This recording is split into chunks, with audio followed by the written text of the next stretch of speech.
On a clear night far from any city, you can see roughly 2,500 stars with your naked eye, and almost every person who has ever stood under that sky has had the same thought, that someday, somehow, we'll go there. It's one of the oldest human instincts we have. We see something far away. We want to reach it. That impulse drove people across oceans in wooden boats. It drove explorers toward the poles. It put human beings on the surface of the moon. So the assumption feels natural, almost obvious. The stars are just the next step. Give us enough time, enough technology, enough ambition, and we'll get there. That's the story we've been telling ourselves for a long time. Tonight, we're going to take that story seriously. And what we find when we actually run the numbers is deeply unsettling. Let's start with the nearest star. Not the Sun, the next one. Proxima Centauri sits about 4.24 light-years from Earth. That number sounds modest. 4.24. It almost fits on one hand. But a light-year isn't a unit of time, it's a unit of distance. It's how far light travels in an entire year, moving at 186,000 miles per second. In 1 second, light covers nearly 186,000 miles. In 1 year, it covers about 5.88 trillion miles. Multiply that by 4.24. The distance to Proxima Centauri is roughly 25 trillion miles. 25 trillion. That's not a number our brains were built to process. If you find comfort in these gentle explorations of space and science, I'd be grateful if you'd consider subscribing and giving this video a like. Think about what a trillion even means. 1,000,000 seconds is about 11 days. 1,000,000,000 seconds is around 31 years. 1,000,000,000,000 seconds is over 31,000 years. Now take 25 of those. That's the distance, in miles, between us and the closest star outside our solar system. And astronomers consider Proxima Centauri our neighbor. Here's another way to feel it. Imagine shrinking the entire solar system down to the size of a backyard. Let's say the Sun sits in the middle and the edge of the solar system, out past Neptune, out to where the Sun's influence begins to fade, sits at the back fence. On that scale, with the solar system fitting in your yard, where is Proxima Centauri? It's not across the street. It's not across the neighborhood. On that same scale, Proxima Centauri is roughly across the continental United States. That's how empty the space between stars actually is. Our entire solar system, every planet, every moon, everything we've ever sent a spacecraft to, all of it fits in your backyard. And the nearest neighbor is thousands of miles away. Most people accept this at a surface level and then immediately assume we'll work it out eventually. Better rockets, smarter engineering, maybe some breakthrough we haven't discovered yet. That's where this video is going to push back. Because there's a difference between a problem that's hard and a problem that's in a different category entirely. Let's talk about speed. The Parker Solar Probe represents the swiftest object humanity has ever engineered. It was launched in 2018 to study the Sun, and at its closest approach, it reaches speeds of about 430,000 miles per hour. That's extraordinary. Nothing we've ever constructed moves faster. At 430,000 miles per hour, you could circle the entire Earth in about 3.5 minutes. That's genuinely incredible. And it means almost nothing for reaching the stars. At that speed, the fastest we've ever achieved, how long would it take to reach Proxima Centauri? The math isn't complicated. The distance is about 25 trillion miles. The speed is 430,000 miles per hour. Divide one by the other, convert the hours into years, and you get roughly 6,300 years. Some calculations put it closer to 18,000 years, depending on which part of the orbit you're measuring from.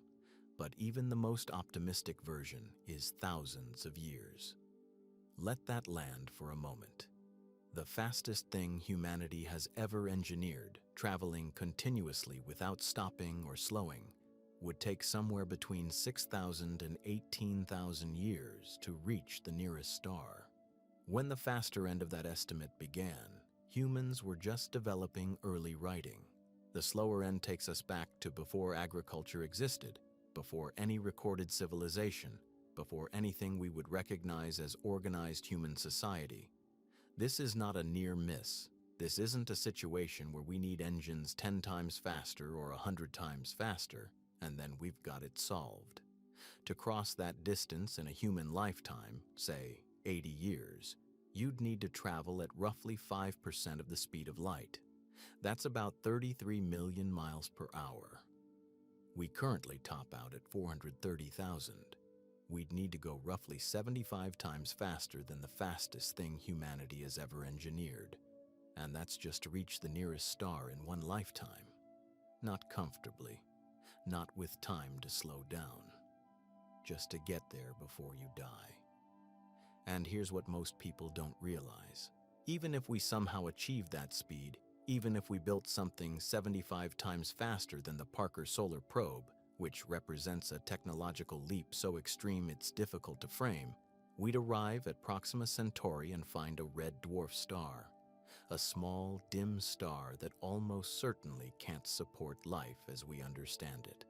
The nearest potentially habitable star systems are hundreds of light years away, thousands of light years away, not 4.24, hundreds, thousands. Every number we've looked at so far gets multiplied by factors that push the journey time from thousands of years into millions. Proxima Centauri is also not sitting still, waiting for us. The galaxy is in motion. Everything in it moves. By the time any spacecraft launched today could cover even a fraction of that distance, the target has shifted. Space navigation at interstellar scales requires calculating where a star will be tens of thousands of years from now, not where it is today. We can do that math. But the physics of actually getting there in any useful time frame is a completely different problem. There's something else worth sitting with. The light you see from Proxima Centauri left that star 4.24 years ago. What you're looking at in the night sky is not the present, it's the recent past. That's actually close by cosmic standards. Some of the stars visible to the naked eye are hundreds of light years away. The light reaching your eyes right now left those stars before most of the countries on Earth existed. You're looking at history. The sky is a time machine aimed backward, and every point of light is a place so far removed from where you stand that the gap between here and there is almost purely theoretical for any creature with a human lifespan. That's what makes this different from crossing an ocean. When Magellan's crew circumnavigated the Earth, the physics weren't working against them. Wind, waves, scurvy, navigation, hard problems. But the ocean was finite, and the laws of nature weren't fundamentally opposed to the crossing. The stars are different. The distance to the nearest one isn't just large. It's large in a way that starts to bump against physical laws that don't bend. And as we go deeper into this, what you'll find is that almost every proposed solution runs into the same set of walls: the speed of light, the rocket equation, the biology of the human body, the nature of time itself. We are not close to solving this. We haven't identified a plausible path to solving this. And the more carefully you look at the numbers, the clearer it becomes that this might not be the kind of problem that gets solved on a longer timeline. It might be the kind of problem that doesn't get solved. The nearest star is 4.24 light years away. The fastest thing humanity has ever engineered would take thousands of years to reach it, and that's just the nearest one. The speed of light is 186,000 miles per second, and most people understand that it's fast, but almost nobody understands what it actually means that nothing can reach it.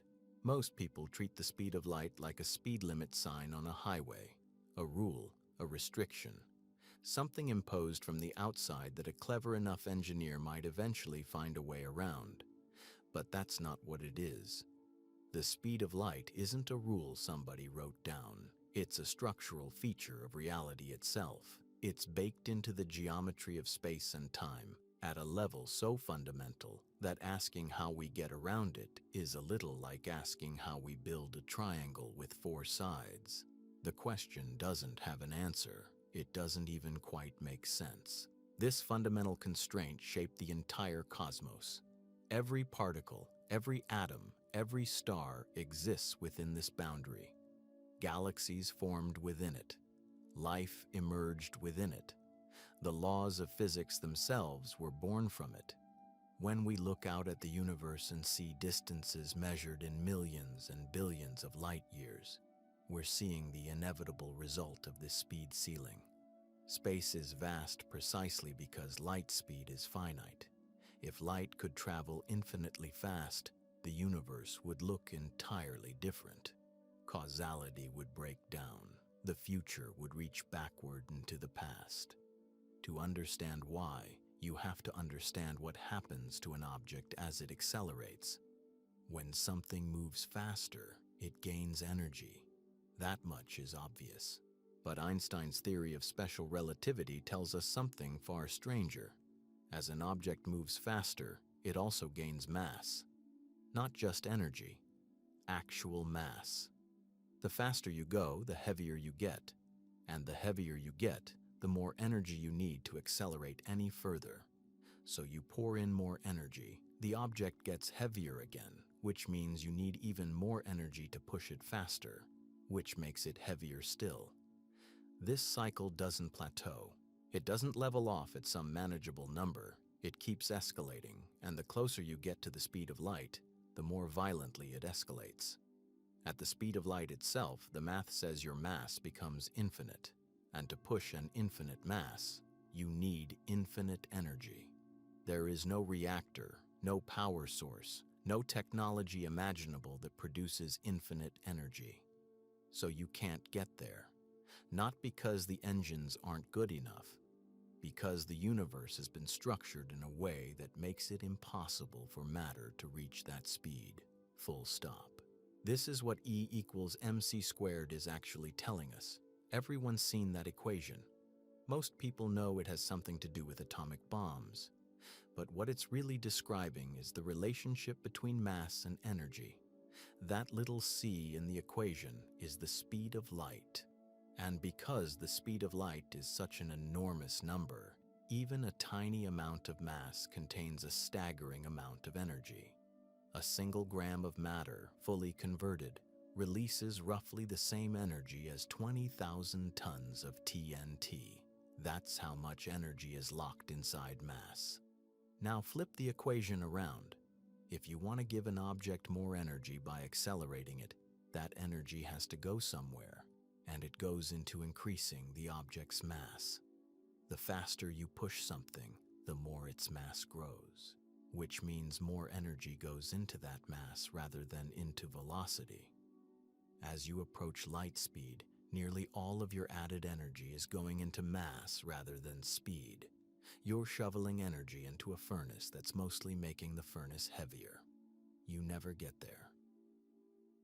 Think about what that means practically. Think about a spacecraft. Not an enormous one, just a small probe, a few hundred kilograms. At low speeds, the energy required to accelerate it is high but conceivable. At 1% of light speed, you're already talking about enormous energy demands. But the physics is still relatively forgiving at that stage. Push it to 10% of the speed of light and the relativistic effects start biting hard.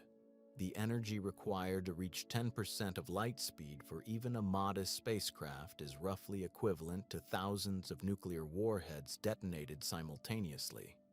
That's not a figure meant to be dramatic. That's just the math. And 10% of light speed isn't some threshold where the problem becomes manageable. At 10% of light speed, a trip to Proxima Centauri, the closest star to our sun, takes 42 years. 42 years.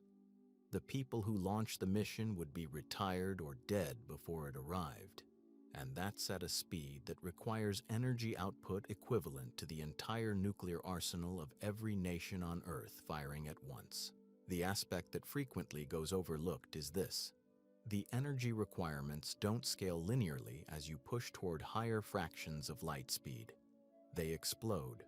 Going from 10% to 50% of light speed doesn't require 5 times the energy. The relativistic mass increase means the energy curve bends sharply upward. At 50% of light speed, you'd need far more than 5 times the energy required for 10%. At 90% of light speed, you're looking at energy demands that would make the 10% figure seem trivial. The mass of the object has grown substantially by that point. You're burning almost incomprehensible quantities of energy just to push that added mass. And still, at 90% of light speed, the trip to Proxima Centauri takes about 4.7 years. Better, certainly. Still nearly 5 years for the nearest star. The next nearest stars after that are even farther. The galaxy stretches 100,000 light years across. Even at 90% of light speed, crossing it takes more than 100,000 years, with energy requirements that no civilization could ever realistically generate. And we haven't even addressed getting to 90% of light speed in the first place. There's no known mechanism for doing it. We'll get into the rocket equation in more detail shortly, but the short version is that the fuel required to reach even a modest fraction of light speed is so enormous that it breaks down into absurdity very quickly. For now, the point is simpler than that. Even setting aside the fuel problem, even imagining some perfect engine that produces thrust without consuming mass, the relativistic mass increase still applies. The object still gets heavier. You still need infinite energy to reach light speed itself. The engine being perfect doesn't change the structure of space-time. Some people hear all this and immediately ask about getting very close to light speed without reaching it. 99%. 99.9%. Technically allowed, right? The math doesn't forbid 99.9% the way it forbids 100%. But the energy required to reach 99.9% of light speed is not 99.9% of the way to infinite. The curve is asymptotic. It shoots almost straight up as you approach that boundary. At 99% of light speed, your relativistic mass is roughly 7 times your rest mass. At 99.9%, it's around 22 times. At 99.99%, it's over 70 times. Every additional decimal point costs you enormously more than the last one did. You can keep approaching the limit. You can never touch it. And the closer you try to get, the more the universe presses back against you with compounding force. There's another angle on this that doesn't get talked about enough. Special relativity isn't just a theory about moving objects. It's a description of how space and time are connected. Space and time aren't separate things. They're woven together into a single fabric called space-time. The speed of light is the conversion factor between space and time in that fabric. It's not arbitrary. It's not a quirk of how light behaves. It's a fundamental constant that defines the structure of the universe at its deepest level. Changing it isn't a matter of engineering.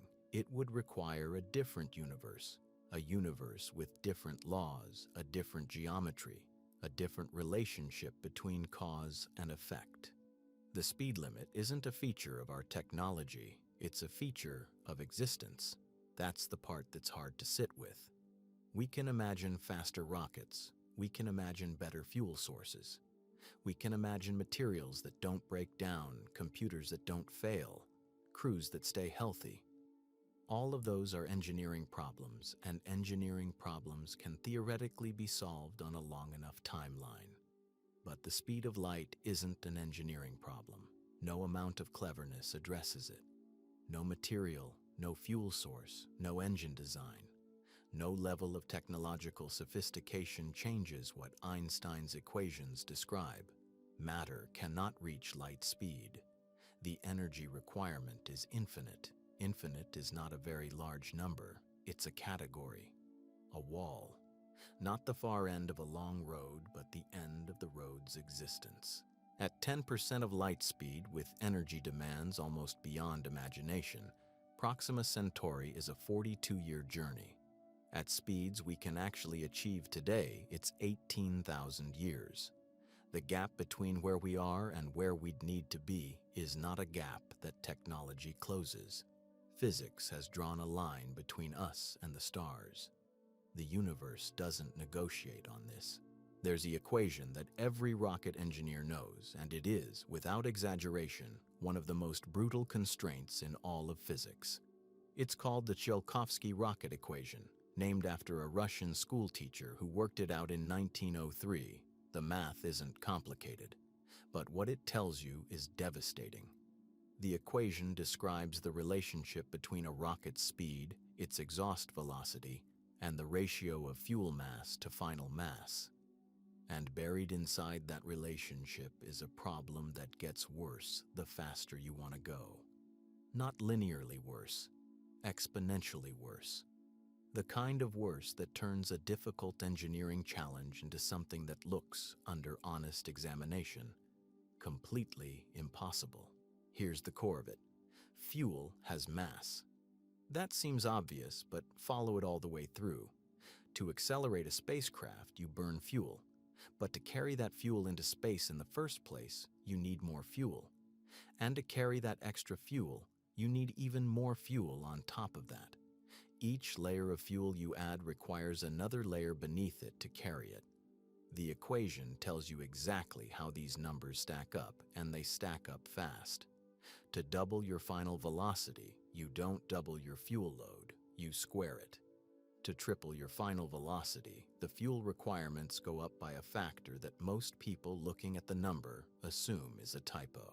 Think about what this means for interstellar speeds. Right now, the fastest spacecraft ever built is the Parker Solar Probe, which reaches speeds of about 430,000 miles per hour. That sounds extraordinary. It is extraordinary. It's also about 0.064% of the speed of light. To reach even 10% of light speed, a fraction that still leaves Proxima Centauri 42 years away, you need to go roughly 150 times faster than that. And because of the way the rocket equation compounds, a 150 times faster doesn't mean 150 times more fuel. It means an amount of fuel that strains language to describe. For a conventional chemical rocket to push a single kilogram of payload to 10% of light speed, you would need a fuel mass of approximately 10 to the power of 65 kilograms. That number needs context. The entire Earth has a mass of about 6 times 10 to the power of 24 kilograms. The Sun is about 2 times 10 to the power of 30 kilograms. The entire observable universe contains roughly 10 to the power of 53 kilograms of ordinary matter. To accelerate 1 kilogram, a bag of rice, to 10% of light speed using chemical propulsion, you would need more fuel mass than exists in the known universe, many times over. That's not an engineering problem. That's a mathematical cage. Now extend this to a crewed mission. A ship carrying 500 people needs more than just the people. It needs food for decades, possibly centuries. It needs water recycling systems and air processors. It needs medical equipment and spare parts and computers and radiation shielding. Radiation shielding alone, enough to protect a crew from the galactic cosmic rays they'd encounter on a multi-decade voyage, adds enormous mass. A realistic crewed interstellar vessel, even a stripped-down one, would probably mass somewhere in the range of tens of thousands of metric tons before you add a single drop of fuel. Run that through the rocket equation at interstellar speeds, and the fuel requirement doesn't just exceed what exists on Earth, it exceeds the mass of the solar system. Not by a little, by many orders of magnitude. People hear this and immediately start looking for loopholes. And there are ideas, Engineers and physicists have spent decades chasing them. It's worth going through the most serious ones because the story of how each one fails tells you something important about just how solid this cage really is. The first serious alternative is nuclear pulse propulsion. The concept was developed under Project Orion in the late 1950s. The idea was to detonate nuclear bombs behind the spacecraft, one after another, using the pressure wave from each explosion to push a massive pusher plate attached to the ship. It's wonderfully violent, and it actually works in principle. Studies suggested an Orion-style ship could reach maybe 3 to 5% of light speed. That's genuinely faster than anything else seriously proposed using technology we actually understand. At 5% of light speed, Proxima Centauri is still 85 years away, but at least the numbers aren't physically absurd. The problem is the scale required. An Orion ship capable of interstellar travel would need thousands to millions of nuclear warheads. The entire global nuclear arsenal, every warhead on Earth, probably isn't enough. And even if it were, you'd still arrive at the destination with no way to slow down, which means you'd pass through the target system at 5% of light speed and keep going into the dark. The deceleration problem is worth pausing on because it reveals something crucial about the whole endeavor.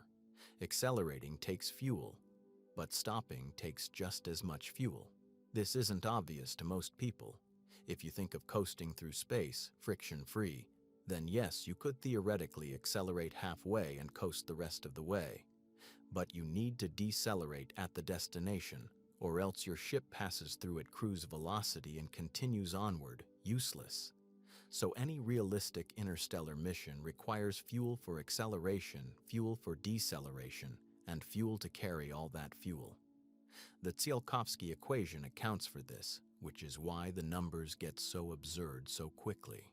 An Orion ship that could accelerate to 5% of light speed would need a fuel mass so enormous that even if we had the warheads, the engineering of the pusher plate and shock absorption systems would be its own impossible problem. The structural materials would need to withstand D-forces that would liquefy conventional steel. Antimatter drives are the next candidate. Antimatter annihilates completely when it contacts regular matter, converting 100% of its mass to energy. That's the most efficient fuel source theoretically possible. An antimatter rocket sidesteps the worst of the rocket equation's cruelty by getting the maximum energy out of minimum mass. The physics works. The problem is the antimatter. Right now, humanity's total accumulated stockpile of antimatter is measured in nanograms. Nanograms. The world's most powerful particle accelerators produce antimatter at a rate of a few billionths of a gram per year. A crude interstellar mission using antimatter propulsion would need something in the range of tens of thousands of metric tons of the stuff. At current production rates, manufacturing that quantity of antimatter would take a duration that would dwarf the entire span of cosmic history since the Big Bang, and we have nowhere to store it because antimatter annihilates on contact with ordinary matter, including the walls of any container we could build. Solar sails are more achievable in a narrow sense. The concept is straightforward. Light exerts pressure. A large, thin, reflective sail can capture that pressure and accelerate a spacecraft with no propellant at all. The Breakthrough Starshot initiative, funded by some of the most serious people in physics and technology, proposes exactly this. Tiny gram-scale probes, each with a sail the size of a room, accelerated by a ground-based laser array to 20% of light speed. The numbers there are at least not insane. That's why it's the most credible interstellar proposal on the table. But notice what it is. It's a gram-scale probe. It weighs about as much as a paperclip. It has no room for a human crew, no life support, no shielding, no way to stop when it arrives.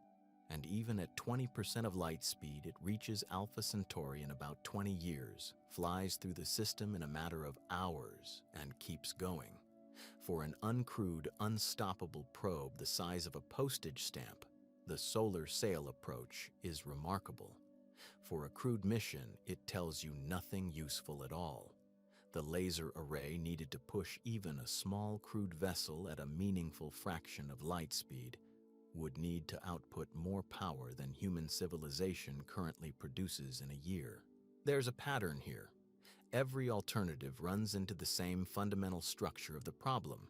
Either the energy requirements are impossible, or the materials don't exist, or the design works only for something so small it can't carry a human being, or you can accelerate, but you can't stop. Sometimes, all four at once. The rocket equation is not the only wall, but it's the first one, and it's high enough that nothing we've seriously proposed has cleared it. Some researchers have floated the idea of harvesting fuel during the voyage itself. The Bussard ramjet, proposed in 1960, imagined a ship with a magnetic funnel hundreds of kilometers wide, scooping up the thin hydrogen gas that drifts through interstellar space and using it as fuel for a fusion reactor. It's an elegant idea. The problem is that interstellar space isn't very full. The average density of hydrogen between the stars is about 1 atom per cubic centimeter. Detailed analysis showed that the drag from scooping up that sparse gas would exceed the thrust produced from burning it. The ramjet slows down rather than speeding up. The universe doesn't make it easy. What makes this hard to accept is that we live in an age where technological progress feels nearly unlimited. Computers double in power every couple of years. We sequence genomes in hours that once took decades. It's natural to look at interstellar travel and assume that given enough time, engineering will find a way. But the rocket equation isn't a technology problem, it's a math problem. The exponential relationship between velocity and fuel mass doesn't get better because our computers get faster. It doesn't yield to cleverness or funding or determination.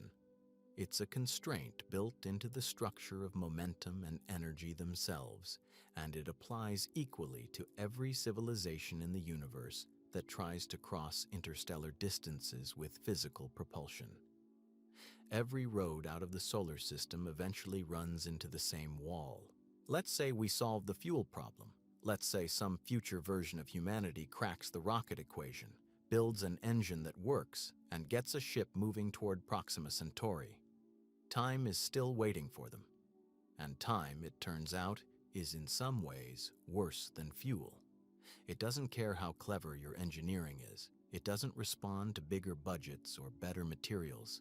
It just keeps passing relentlessly in one direction, and the distances involved in interstellar travel are so vast that even at speeds we've never come close to achieving, the numbers become almost incomprehensible. Here's where it starts. 1% of the speed of light. That sounds modest. It's roughly 6,700 miles per second. Nothing humanity has ever built comes within an order of magnitude of that velocity. The Parker Solar Probe, the fastest object we've ever made, travels at about 430 miles per second near the Sun. 1% of light speed is more than 15 times faster than that. And at 1% of light speed, the journey to Proxima Centauri takes 424 years. Think about what 424 years actually means. That puts the launch date at the year 1600. Shakespeare was still writing plays. Galileo hadn't yet pointed a telescope at Jupiter.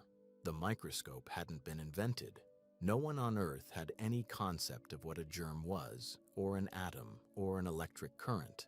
North America was still being explored by European ships for the first time. Whatever crew climbed aboard that ship in 1600 would be 15 generations removed from whoever finally arrived. The people who launched it would be dust. Their children would be dust. Their grandchildren, great-grandchildren, and every generation after them down to the 15th would live and die before the ship reached its destination.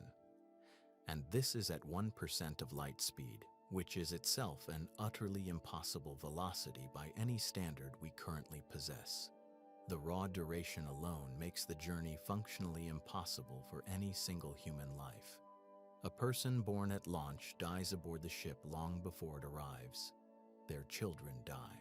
Their children's children die. Whatever civilization eventually reaches Proxima Centauri shares almost nothing with the civilization that launched the mission. The language would have drifted. The political structures that funded the mission would be gone. The entire purpose of the journey might feel abstract and distant to people who were born in the ship's corridors and have never seen anything else. This is what 1% of light speed looks like. And again, we have never built anything remotely close to it. So the obvious question becomes, what if you go faster? What if you push to 10% of light speed, or 50 or 90? Here is where time stops being just a scheduling problem and starts being something stranger and more disturbing. Einstein's theory of special relativity tells us that time is not a fixed, universal thing. It moves at different rates depending on how fast you're traveling. At everyday speeds, this effect is so small it doesn't matter. But as you push toward the speed of light, the effect grows. It grows fast. At 90% of the speed of light, time for the crew aboard the ship passes at roughly 44% the rate of time on Earth. For every year the crew experiences, Earth ages about 2.5 years. That might sound like a benefit, and in narrow terms, it is. A crew traveling at 90% of light speed would reach Proxima Centauri in a little over 4 years of ship time. They'd age only 4 years, but while they were doing that, Earth was aging almost 10. Every person they left behind has aged a decade. Parents are older. Friends have moved on. Children, if they had them, have grown. The mission was 4 years from where the crew stood. From Earth's perspective, it was nearly 10. Now stretch that out to a longer journey. There are potentially habitable planets orbiting stars that are hundreds of light years away. At 90% of light speed, a crew traveling toward a world 500 light years out would experience something closer to 200 years of ship time. That's already more than a human lifespan. But on Earth, 500 years would pass. Everyone who built the ship, everyone who watched it launch, every scientist who designed the mission, all of them gone. Every government involved in funding the mission collapsed or transformed beyond recognition. The entire civilization that sent the ship would be half a millennium removed from whoever eventually arrived. And there's something deeper here than just grief. Think about what the crew actually knows when they arrive. They were trained by scientists from 500 years ago. Their understanding of physics, biology, medicine, and engineering is 5 centuries out of date. Whatever problems they encounter on arrival, they're facing them with tools and knowledge that the civilization they left behind long ago. The Earth they knew is gone. The science they were taught has likely been revised dozens of times over. They arrive as strangers not just to the new world, but to the civilization that created them. They're carrying knowledge like someone who arrives in the present day, armed entirely with the best understanding of the 1500s. Consider the scope of what would change across 5 centuries. In the 5 centuries since the 1500s, humanity progressed from the cosmology of Ptolemy to detecting gravitational waves and mapping exoplanets. We've decoded DNA, mapped the human genome, and developed antibiotics that didn't exist 400 years ago. Electricity was unknown. Thermodynamics didn't exist as a field. Modern medicine, chemistry, and physics didn't exist. A crew trained in early 21st century science arriving 500 years later would be like a medieval doctor trying to practice contemporary surgery. But it's worse, because they wouldn't even know what they'd gotten wrong. They couldn't know which principles had been overturned, which discoveries had fundamentally revised their understanding of the universe. They'd be operating on assumptions that might be 5 centuries obsolete, and they'd have no way to recognize it. This is what physicists sometimes call the epistemological problem of relativistic travel. It's not just that you're lonely, It's not just that you miss the people you left. It's that when you arrive, everything you know is ancient. The accumulated experience and training that the mission depended on is out of date in ways you can't even fully measure, because you have no way of knowing what changed while you were gone. You arrive somewhere new with no backup, no way to call for updated instructions, and knowledge that the civilization that sent you has had centuries to improve upon. Communication makes this worse, not better. Radio signals travel at the speed of light.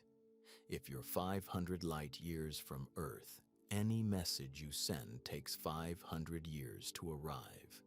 Any answer takes 500 years to come back. There is no real-time communication. There is no mission control you can call.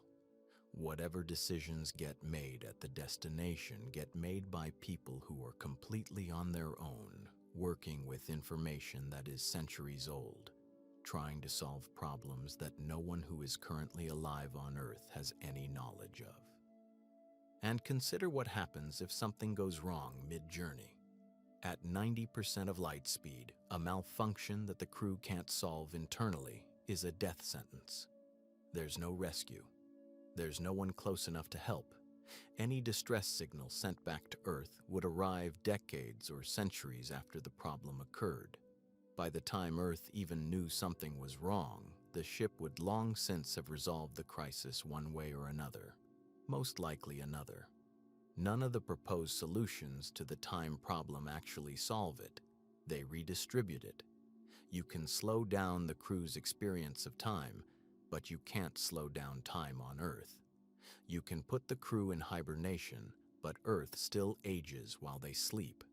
You can have them age slowly at relativistic speeds, but then they arrive in a future where everything they know is history. The gap doesn't close. It just takes a different shape depending on which approach you choose. There's a way in which time is the cruelest constraint of all, because it's the one that operates entirely outside the reach of technology. Better engines can produce more thrust. Better materials can reduce mass. But there's no engineering solution to the passage of time on Earth while the crew is away. The universe runs on its own clock, and it doesn't make accommodations. 424 years is 424 years, whether the crew wants it to be or not. And the relativistic alternative, compressing the crew's experience while Earth ages around them, doesn't make the problem smaller. It makes it more isolating. The mission that leaves Earth in any serious interstellar scenario is a mission that severs itself from the civilization that launched it. Whatever knowledge the crew carries with them is the most advanced knowledge available at the moment of departure. From that point forward, Earth keeps learning, keeps changing, keeps growing. The ship doesn't. The crew doesn't. They're frozen in time in the only sense that actually matters, which is that their connection to humanity's accumulated knowledge stops accumulating the moment they leave. Whatever they find when they get there, the people who sent them will never know. Even if we could build the ship, and even if we could fuel it, there is still the question of the people inside it. Because the human body is not a robust machine, it didn't evolve for space. It evolved for one very specific environment, a planet with a thick atmosphere, a powerful magnetic field, roughly one gravity of pull, and a star close enough to warm the surface but far enough away not to fry it. Take a human being out of that environment, and things start going wrong almost immediately. On a short trip, those problems are manageable. On a voyage lasting decades or centuries, they become something else entirely. They become a death sentence written slowly in the language of cellular damage and deteriorating tissue. Start with radiation. Not the kind you'd get from a medical scan or an airplane flight. We're talking about galactic cosmic rays. These are high-energy particles, mostly protons and atomic nuclei, accelerated to near light speed by the shock waves of distant supernovae. They come from everywhere. There's no direction you can face to avoid them. They don't bounce off a spacecraft hull. They punch straight through it. They punch through you. A cosmic ray particle can travel through a foot of lead without slowing down meaningfully. No material we know of stops them reliably. They pass through whatever we build and then pass through the people inside.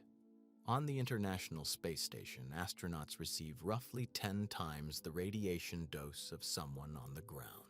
That's already elevated. But the ISS sits inside Earth's magnetic field, which deflects a significant portion of incoming particles. Step outside that magnetic cocoon, out into deep space, and the exposure climbs dramatically.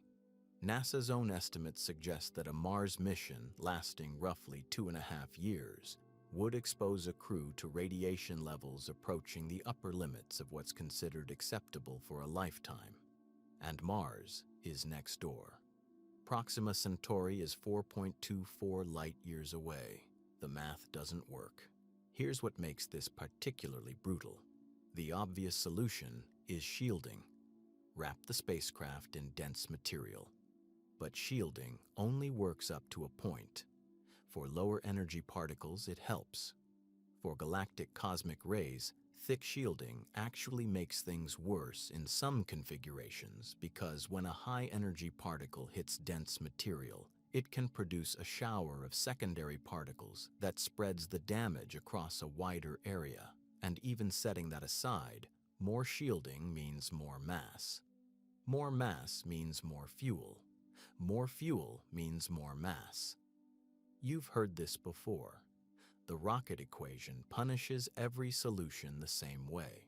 But let's say, hypothetically, you found a way to shield the crew adequately. The radiation problem doesn't go away, it just shifts. Because galactic cosmic rays at sufficient flux don't just increase cancer risk, they damage brain tissue directly. Researchers have studied this in rodents, exposing them to the kinds of particle radiation found in deep space, and the results are striking. The animals showed measurable declines in memory. They had trouble with problem-solving tasks they had previously learned. Their emotional regulation changed. Scientists call this collection of effects space brain. It's not a metaphor. It's a documented pattern of neurological damage caused by high-energy particle bombardment of brain tissue. Think about what that means for a crew on a decades-long voyage. The people you need to make critical decisions, to manage systems, to solve unexpected problems. Their cognitive capacity is quietly degrading the entire time. And that's just the radiation. Remove the radiation problem entirely, and you still have gravity. Or rather, the absence of it. The human body depends on gravity in ways we're still learning. Bones maintain their density partly in response to the mechanical load placed on them. In microgravity, that load disappears. The body reads that as a signal that strong bones aren't needed anymore. It starts pulling calcium out of the skeleton. Astronauts on the ISS lose roughly 1 to 2% of bone density per month in the most affected regions. 6 months in space can produce bone loss comparable to decades of aging on Earth. Exercise helps slow this. It doesn't stop it. And no exercise regimen available on a spacecraft fully compensates for the absence of gravity. Muscle follows the same pattern. Without constant use against resistance, muscle mass drops. Heart muscle is included in this. The heart is a pump. And in microgravity, it doesn't have to work as hard to circulate blood against gravity's pull. It adapts. It gets smaller and weaker. Astronauts returning from long missions have cardiovascular systems that are measurably degraded. On Earth, they recover, usually over months of rehabilitation. On a spacecraft with no destination yet in sight, there's no recovery phase. The deterioration just continues. Fluid shifts in the body are another issue. On Earth, gravity pulls fluid toward your lower body. In microgravity, that fluid redistributes toward the head and upper body. Astronauts describe a constant feeling of nasal congestion. More seriously, this fluid shift increases pressure on the optic nerve and can permanently alter the shape of the eye. A significant percentage of astronauts returning from long-duration missions have measurable vision changes. Some of those changes are irreversible. The condition even has a name now: spaceflight-associated neuroocular syndrome. It was barely on anyone's radar 20 years ago. Now it's considered one of the most serious health concerns in long-duration spaceflight. The discovery of this condition illustrates a sobering reality.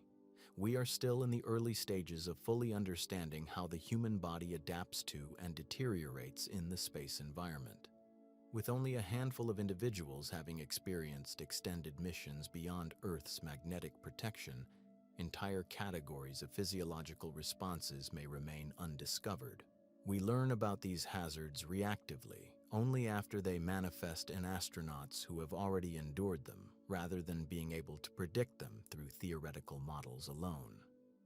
The immune system changes too. Studies on astronauts have shown that certain immune cells become less effective in space. Dormant viruses that live in most human bodies, herpes viruses in particular, reactivate during and after space flights at higher rates than on the ground. The immune system is suppressed in ways that aren't fully understood yet. On a multi-year voyage far from any medical facility, an immune system that isn't functioning properly isn't a minor inconvenience. It's a life-threatening vulnerability. A viral reactivation, a bacterial infection, an inflammatory response that would be manageable in a hospital. Any of these could become fatal. Now stack all of these problems together. Radiation quietly damaging the brain and raising cancer risk. Bones thinning month by month. Muscles weakening. The cardiovascular system adapting in ways that reduce its capacity. Vision deteriorating. The immune system running at reduced efficiency. Each of these problems individually has partial countermeasures. None of them have complete solutions. And all of them are happening simultaneously, compounding each other over a journey that lasts not months, but decades. The person who steps off the ship at the far end of the voyage, if there is one, would be profoundly different from the person who stepped on. The cascade of simultaneous biological stressors creates a situation far more complex than any single threat analyzed in isolation. A crew member experiencing radiation-induced cognitive changes while simultaneously contending with progressive muscle loss and vision degradation faces challenges that exceed the sum of individual problems. The psychological burden of managing multiple degrading systems while knowing that meaningful medical intervention from Earth is impossible introduces additional stress that itself becomes a physiological stressor, compounding the original difficulties. Yet the critical gap in our understanding concerns this. The problem isn't just the hazards of space. The problem is what space removes. On Earth, you are protected by systems you never think about. The planet's magnetic field, the magnetosphere, deflects the vast majority of charged particles from the sun before they ever reach the surface. The atmosphere absorbs the ones that get through. The atmosphere also provides a radiation dose at altitude that's still far below dangerous levels because you have kilometers of air above your head acting as a shield. You have gravity keeping your body organized in the way it evolved to be organized. You have a consistent cycle of pressure, temperature, and atmosphere that your physiology has calibrated itself to over hundreds of thousands of years. None of that travels with you. A spacecraft is not a surrogate Earth. It cannot replicate the magnetosphere. It cannot replicate the atmosphere's radiation-absorbing depth. Artificial gravity through rotation is theoretically possible, but it introduces its own physiological complications and requires engineering a rotating habitat large enough that the Coriolis effects don't cause constant nausea, which means a very large, very heavy ship, and you're back to the rocket equation again. The further you get from Earth, the more thoroughly all of these protections disappear. The sun's own magnetic field, which extends throughout the solar system in a structure called the heliosphere, provides some protection against galactic cosmic rays while you're still nearby. Leave the heliosphere, which the Voyager probes crossed only recently after more than 4 decades of flight, and even that last layer of protection is gone. The body was not designed with redundancy for any of this. There was no evolutionary pressure for human biology to handle galactic radiation because no human has ever been exposed to it. There was no evolutionary pressure for surviving extended microgravity because gravity has been constant for every moment of our species' existence. The adaptations that make us extraordinary on Earth, our cognitive flexibility, our endurance, our immune systems, our cardiovascular efficiency, all of them were shaped by conditions that exist only on this planet. They do not generalize to the interstellar void. You can train an astronaut to manage the early symptoms. You cannot train a human body to stop responding to the absence of everything it evolved inside of.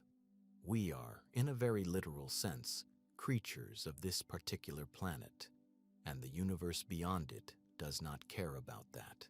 Space looks empty. You look up at the night sky and you see darkness between the stars. You see nothing. That's what space looks like. A vast black emptiness stretching in every direction. And for most practical purposes at the speeds we currently travel, that impression is basically correct. A spacecraft moving through interstellar space at ordinary velocities encounters almost nothing. The density of matter between the stars is extraordinarily low. We're talking about roughly 1 hydrogen atom per cubic centimeter on average. Compare that to the air in this room, which contains about 27 quintillion molecules per cubic centimeter. Interstellar space is, by any standard we use in daily life, essentially nothing. But essentially nothing is not the same as actually nothing. And that difference becomes catastrophic the moment you start going fast. Here's what changes. Kinetic energy scales with the square velocity. When you double your speed, you don't double the impact energy of a particle, you quadruple it.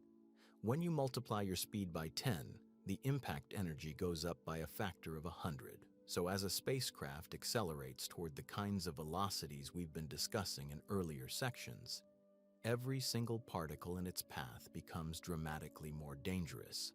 Not linearly more dangerous, exponentially more dangerous. A hydrogen atom floating in interstellar space at rest is harmless.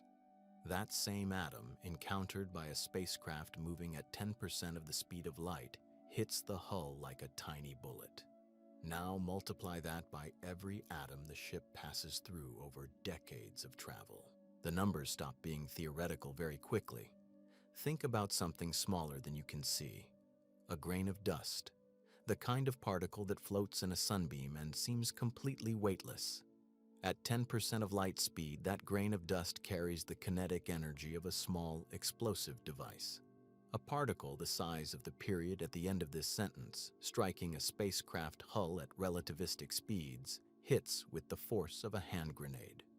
Not because the particle is heavy, it isn't. Because velocity at that scale transforms mass into something brutal. The physics doesn't care how small the particle is, it only cares how fast it's going. And interstellar space is full of these particles, not dense with them, but full of them. Dust grains, hydrogen atoms, helium atoms. Occasionally larger debris. The interstellar medium, which is what astronomers call the material that fills the space between stars, contains gas and dust spread across vast distances. Any spacecraft crossing those distances is going to pass through an enormous column of this material. Over a 4-year journey to Proxima Centauri at 10% of light speed, the sheer number of particle encounters becomes staggering. Most of them are individually survivable. Collectively, over decades, the cumulative damage to the hull, the instruments, and any external systems would be severe. But the real danger isn't even the dust, it's the rocks. Interstellar space contains larger objects too, comets, asteroids scattered from their home systems, rogue bodies of every size drifting through the dark. The probability of encountering one of these on any given journey is low. Low, but not zero. And on a voyage that takes decades or centuries, low probability per year compounds into something terrifying.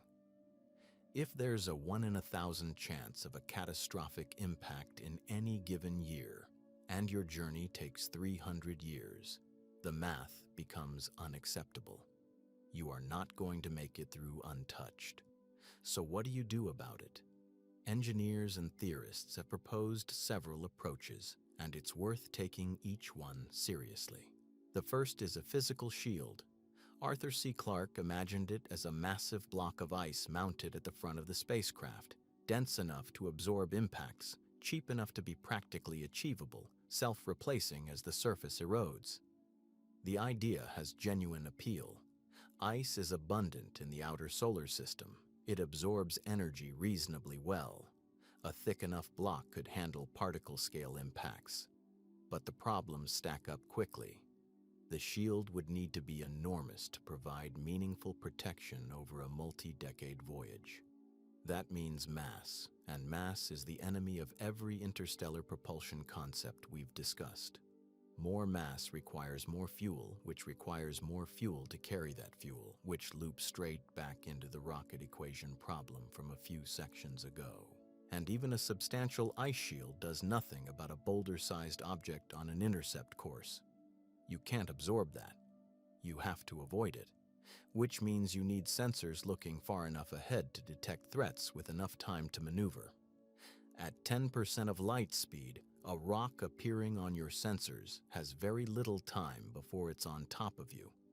The second approach is active deflection. Laser ablation systems, powerful lasers mounted on the spacecraft that vaporize incoming particles before they reach the hull. The idea is that the laser heats the surface of an incoming grain so rapidly that the material explosively vaporizes, producing a thrust that pushes the particle off course. For individual dust grains, this might actually work, but the system requires enormous power. It requires precise tracking of incoming particles at speeds where reaction time is measured in fractions of a second. It requires continuous operation for decades without failure, and it doesn't work on larger objects, which are too massive to deflect with ablation alone. The third approach is a magnetic sail, a massive electromagnetic field surrounding the spacecraft that deflects charged particles. This is legitimately clever because most of the hydrogen and helium in the interstellar medium is ionized, meaning it carries a charge and responds to magnetic fields. A strong enough field could push those particles aside before they ever reach the hull. The problem is that dust grains and neutral particles don't respond to magnetic fields. They pass right through. And generating a magnetic field large enough to be useful around an interstellar spacecraft requires a continuous power source of a scale we can't currently imagine. The field would need to extend hundreds of meters or more ahead of the ship. Maintaining that kind of electromagnetic structure for years or decades in deep space with no infrastructure to repair it is an enormous unsolved engineering challenge. None of these solutions, taken individually or combined, fully solves the problem. Each one handles part of the threat while leaving other parts unaddressed. Each one adds mass, complexity, or power requirements that compound the difficulties we've already discussed. And there's a more fundamental issue underneath all of them, which is really the cruelest part of this particular problem. You need to go fast. You need to go fast because the distances are so enormous that any speed short of a significant fraction of light speed results in journey times measured in thousands of years. We covered that in earlier sections. But the faster you go, the more energetic every particle encounter becomes. The faster you go, the harder the impacts hit. The more quickly your shielding erodes, the more particles your laser system has to track per second, the less time your sensors have to detect incoming threats. Speed is the solution to distance. Speed is also the source of the particle problem, and these two requirements are in direct opposition to each other. There is no velocity that is both fast enough to complete the journey in a reasonable time and slow enough that the particle hazard becomes manageable.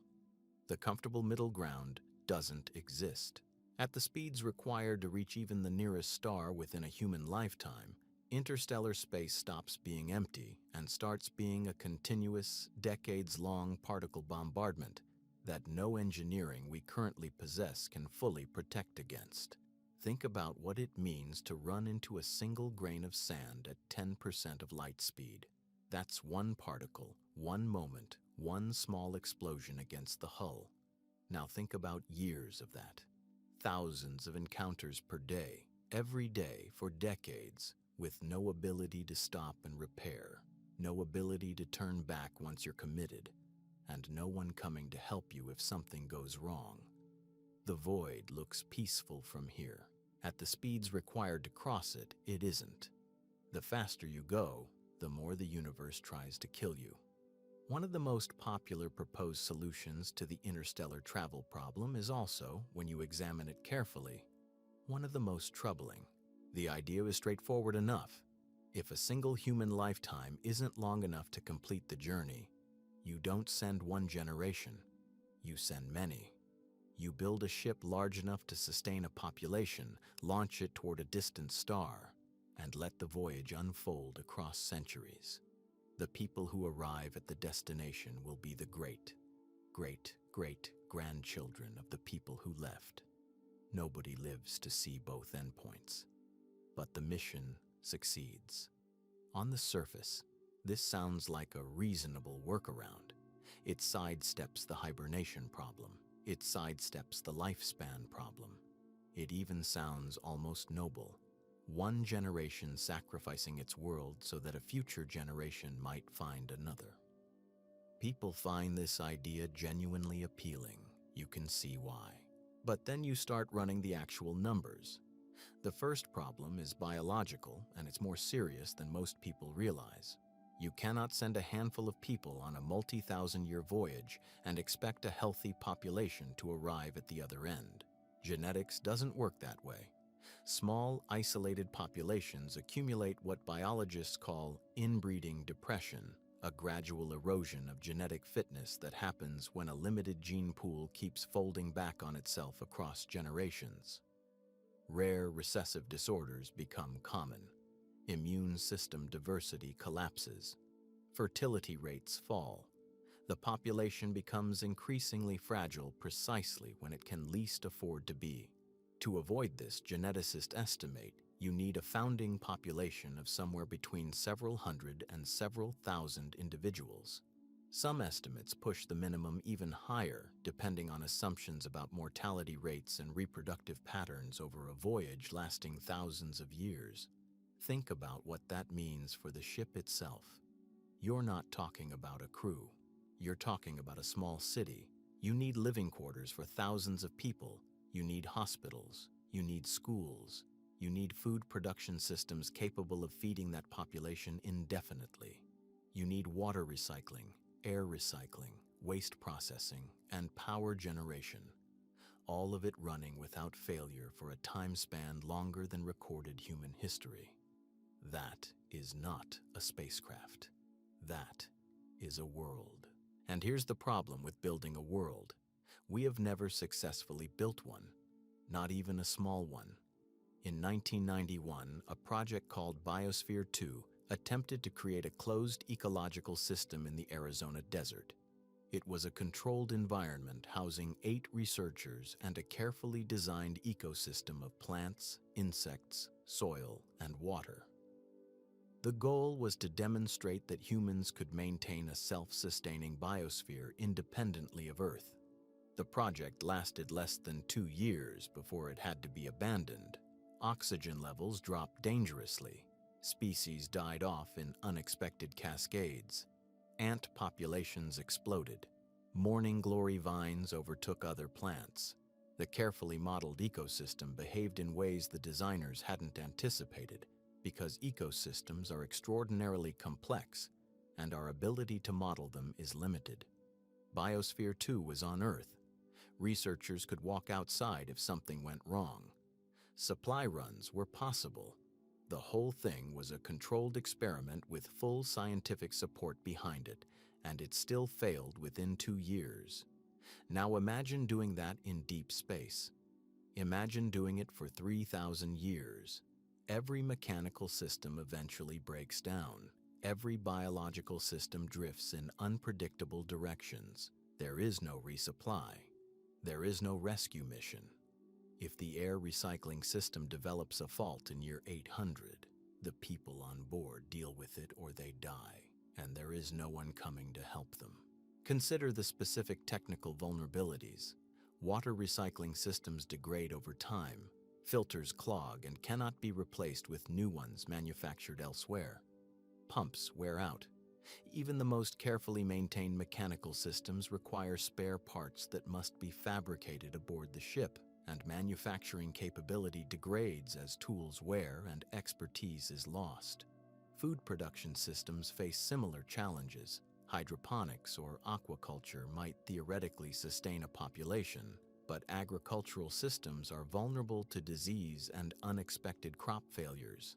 A fungal infection spreading through the hydroponics in year 200 could devastate food supplies. The social consequences of suddenly reduced rations would be severe. Equipment failures and food shortages would cascade into political instability, which would then undermine maintenance and discipline, which would cause further failures. Once that cycle begins, breaking it becomes exponentially harder. The engineering obstacles alone would be staggering, but the social obstacles might be worse. Think about what it actually means to be born on that ship. You didn't choose it. Your parents didn't really choose it either, not fully. They were born on the ship too, inheriting a mission that was set in motion by people who lived and died generations before them. The original crew launched from Earth with a goal, with a reason, with a connection to the world they left behind. They understood what they were moving toward and what they had given up. By generation 3 or 4, none of that is personal anymore. It's history. It's a story older people tell. By generation 10, the destination is an abstraction, a point of light in the forward viewport that looks exactly like every other point of light. The records say it has planets. The records say those planets might be habitable. But nobody alive has ever seen a habitable planet. Nobody alive has ever stood on solid ground under an open sky. The entire known universe for every person on that ship is a set of metal corridors and recycled air and artificial lighting. That is all there has ever been. That is all there will ever be, for their entire lives.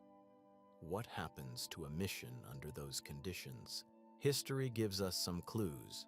Isolated populations over long timescales do not tend to maintain stable social structures and unified purpose. They fragment. They develop internal hierarchies. They form factions.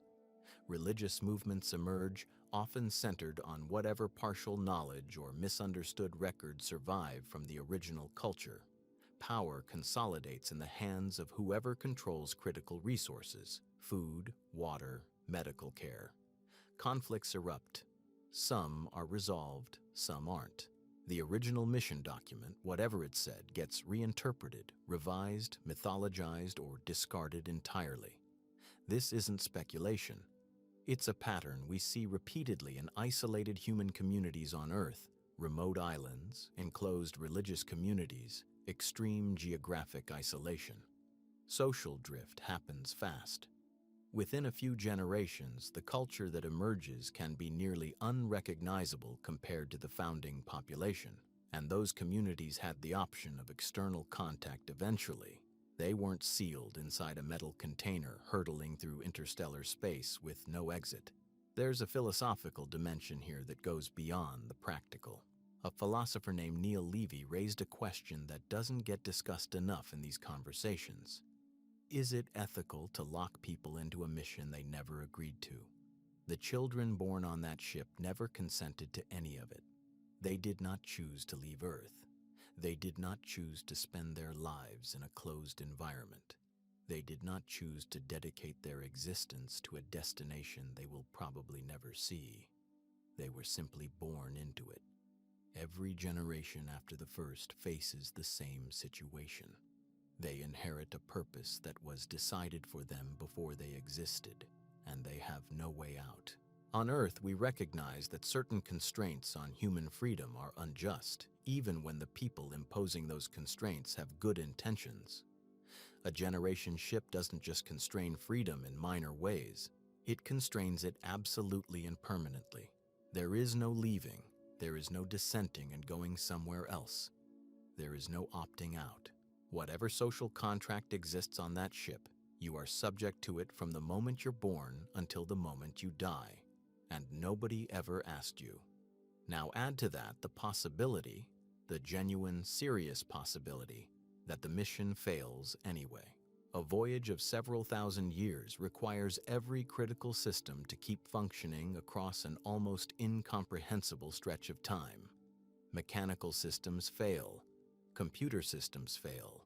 Biological systems fail. A single pandemic in a sealed population could reduce the crew below the minimum viable genetic threshold within weeks, and there would be nothing to be done about it. A single catastrophic equipment failure could make the ship uninhabitable. A social collapse bad enough to interrupt food production or water recycling wouldn't need to be dramatic or violent to be lethal. It just needs to break the wrong systems at the wrong time. And if any of those things happen, the mission simply ends.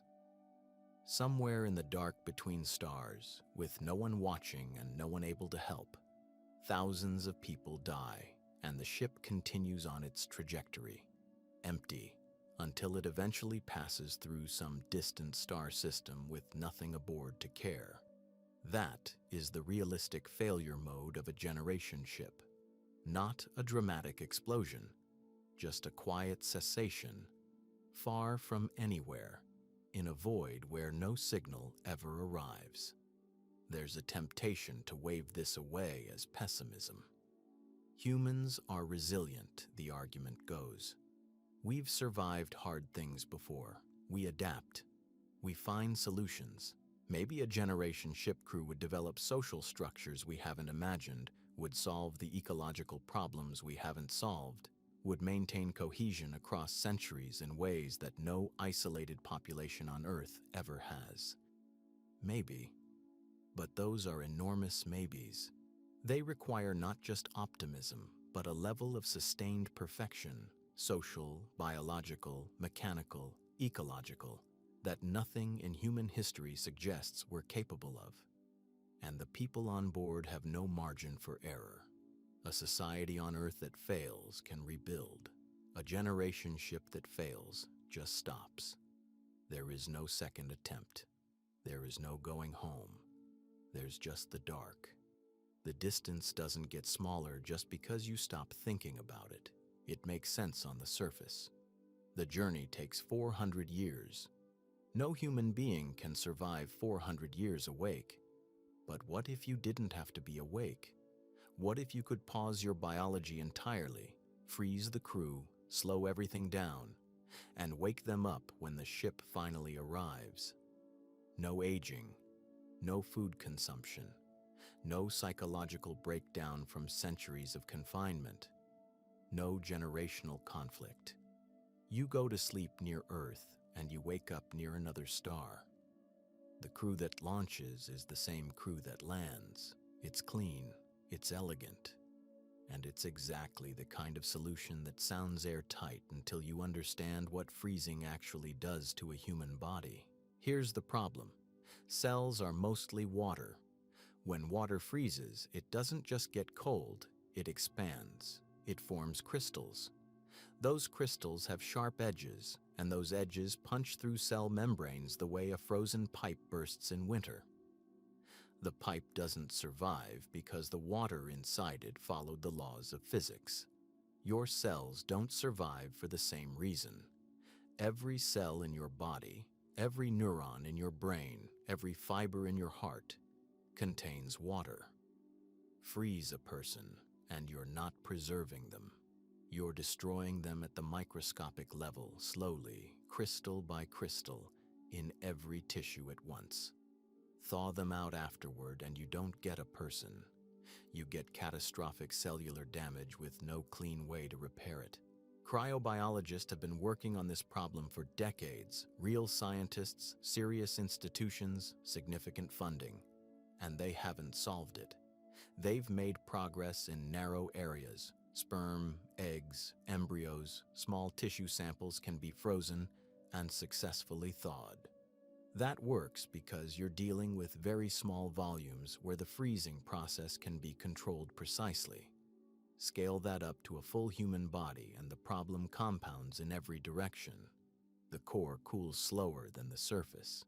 Different tissues freeze at different rates. The crystal formation is uneven.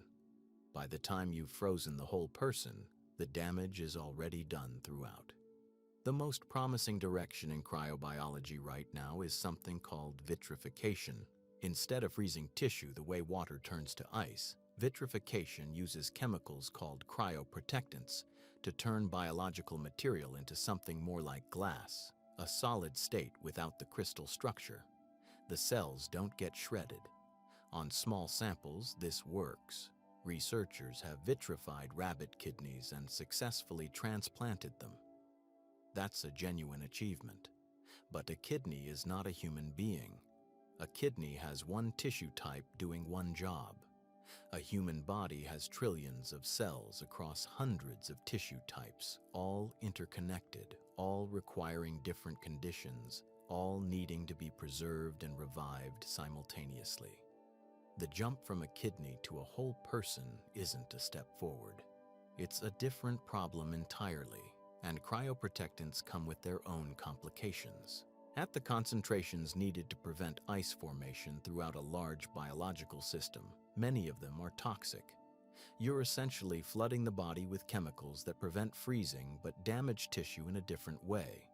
Researchers are working on getting the dosing right, on delivery methods, on ways to remove the cryoprotectants during revival without causing additional harm.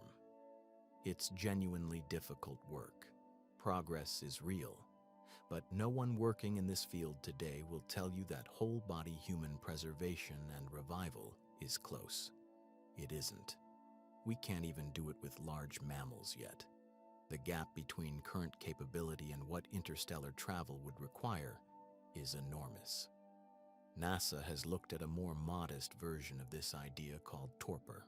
Rather than freezing the crew entirely, the concept is to cool them down significantly, enough to slow their metabolism, reduce their oxygen consumption, lower their caloric needs, without going all the way to freezing. Some mammals do this naturally. Bears hibernate. Certain ground squirrels drop their body temperature to just above freezing and stay that way for months. Their heart rates fall to just a few beats per minute. Their metabolism slows to nearly nothing. They wake up in spring. If humans could do something similar, even imperfectly, it might reduce the burden of long-duration spaceflight in meaningful ways. The problem is that humans don't do this naturally. We don't have the biological machinery for it. Bears evolved that capability over millions of years. Our bodies, when they get cold, do not slow gracefully into torpor. They go into hypothermia, which is a medical emergency. There are clinical cases of people surviving extreme hypothermia, even some recorded cases of revival after the heart stopped in cold conditions. But those are accidents, not controlled states.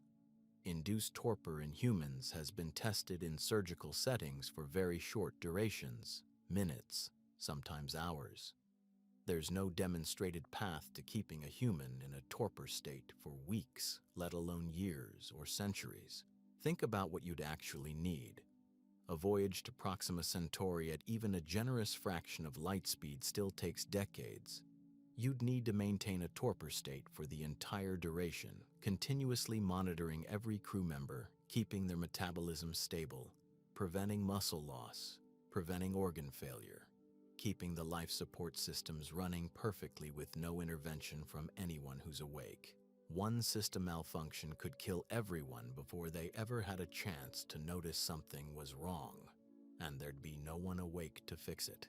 That raises a different version of the problem. If you keep some crew members awake to monitor the systems and manage the ship, you're back to the original issue. Those people age. Those people need food and water and air. Those people go slowly mad from the isolation. You've only partially solved the time problem, and you've reintroduced all the psychological and biological costs that the hibernation idea was supposed to eliminate. So you'd need the ship to essentially run itself, which means automation and artificial intelligence sophisticated enough to manage every life support function across a journey of decades without any meaningful human oversight. That's a separate, enormous unsolved problem stacked on top of the hibernation problem. And then there's the probability question. Imagine a system that has a 99.9% chance of working correctly in any given year. That sounds reliable. That's extremely good engineering. But run that 99.9% success rate across a 400-year voyage. Compound it year after year. The probability that everything works perfectly for the entire journey falls below 1%. Consider the specific systems that must function flawlessly. Life support must generate oxygen, remove carbon dioxide, manage temperature, regulate humidity, and handle water recycling across centuries. The power systems must run without meaningful repair. The refrigeration systems maintaining the crew at low temperatures cannot fail for even a few hours without potentially fatal consequences. The monitoring equipment must catch any deviation before it cascades into system failure. The backup systems must themselves work when called upon, something that's extraordinarily difficult to guarantee for equipment that hasn't been used in decades or longer. Engineers can design for redundancy, but each backup system is another point of potential failure. Over 400 years, the mathematics become truly cruel. Most mechanical systems don't achieve 99.9% reliability across 4 centuries. Most biological systems certainly don't. The crew goes to sleep trusting that hundreds of independent systems will each work flawlessly across timescales longer than the entire history of the United States. One gasket, one software error, one cosmic ray hitting the wrong circuit at the wrong moment. This is what makes the hibernation fantasy so persistent and so frustrating. Every piece of it sounds almost plausible in isolation. Vitrification is real science.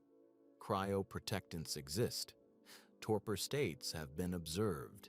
NASA has research programs. So people assume it's an engineering problem on a timeline, that we just need more funding and more years and the solution will arrive. But the cellular damage problem isn't waiting to be solved by better technology. It's a consequence of physical chemistry. Ice crystals form because that's what water does. And the probability math isn't a technology problem either. It's arithmetic. The universe doesn't round up. Biology has not agreed to cooperate.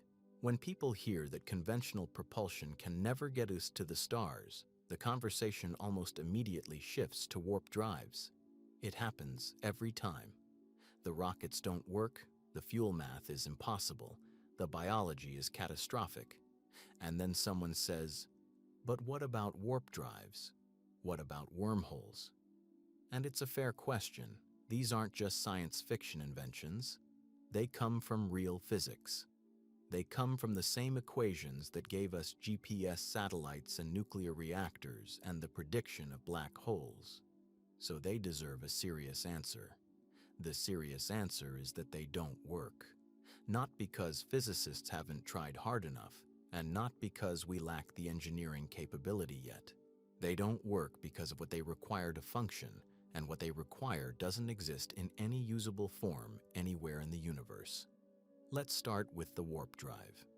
In 1994, a physicist named Miguel Alcubierre published a paper that genuinely excited the theoretical physics community.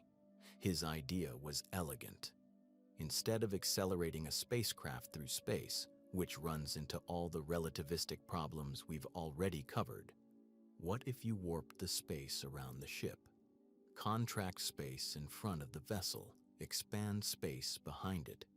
The ship itself sits inside a bubble of flat space-time and never actually moves relative to its immediate surroundings. From the outside, the bubble slides through space faster than light. But locally, inside the bubble, nothing is exceeding the speed of light. Relativity technically is not violated. Think about that for a moment. It's not cheating the rules. It's finding a gap in the rules that the rules themselves allow.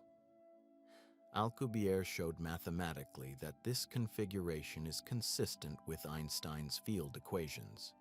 The geometry works. The math is real. Here's what the math also says. To create that bubble of warped space-time, you need something called negative energy density. Not low energy, not zero energy. Negative energy. A region of space where the energy content is less than empty vacuum. This is not a fuel we haven't invented yet. This is a physical state that violates our normal understanding of matter almost entirely. It's not like asking for a better battery. It's like asking for matter that weighs less than nothing. Physicists call it exotic matter. And here's the thing, negative energy does appear in nature. The Casimir effect, a quantum phenomenon, produces tiny regions of negative energy between two closely spaced conducting plates. It's real. It has been measured. So the immediate reaction is, well, there it is. We just need to scale it up. The scale-up problem is where everything collapses. The amount of negative energy required to generate an Alcubierre warp bubble, even a very small one, is staggering. Early estimates suggested you'd need something on the order of the mass energy equivalent of an entire planet in exotic matter just to move a ship the size of a car. Later refinements brought the number down somewhat, but even the most optimistic theoretical models require negative energy in quantities roughly 10 to the power of 60 times larger than anything the Casimir effect produces. That's not a factor of a million, it's not a billion. It's a 1 followed by 60 zeros. The entire observable universe doesn't contain enough exotic matter to power an Alcubierre drive. We have no way to create it. We have no way to store it. We have no theoretical framework for producing it in any quantity that matters. The drive is mathematically consistent and physically impossible. Both of those things are true at the same time. There are other problems too. Inside a warp bubble, the crew would have no way to control the bubble from within. Any signal they sent to the bubble wall would need to travel faster than light to get there in time, which is precisely what the bubble is supposed to allow. But the causality problems this creates are severe. Some physicists have also shown that the bubble would accumulate high-energy particles on its leading edge as it travels, and when the bubble stops, that energy releases all at once onto whatever is in front of the ship. It would destroy the destination. There's also serious debate about whether an Alcubierre bubble could be created from inside flat space-time at all, or whether it would require exotic conditions to initiate that are even harder to produce than the bubble itself. Physicists have been working on these problems since 1994. They haven't resolved them. Now let's talk about wormholes. The concept comes from the same place, Einstein's general relativity. In 1935, Einstein and Nathan Rosen showed that the field equations allow for something called an Einstein-Rosen bridge, a tunnel through space-time connecting two distant points. In principle, you could enter a wormhole at one location and emerge somewhere else entirely, having traveled a shortcut through the geometry of space rather than across it. The idea captured the imagination of everyone who heard it, and it's never really let go. The math is genuine. Wormholes are permitted by general relativity in the same way black holes are permitted, as solutions to the equations that describe how mass and energy curve space-time. The first problem is size. Natural wormholes, if they form at all, are expected to exist at the Planck scale. The Planck length is approximately 10 to the negative 35 meters.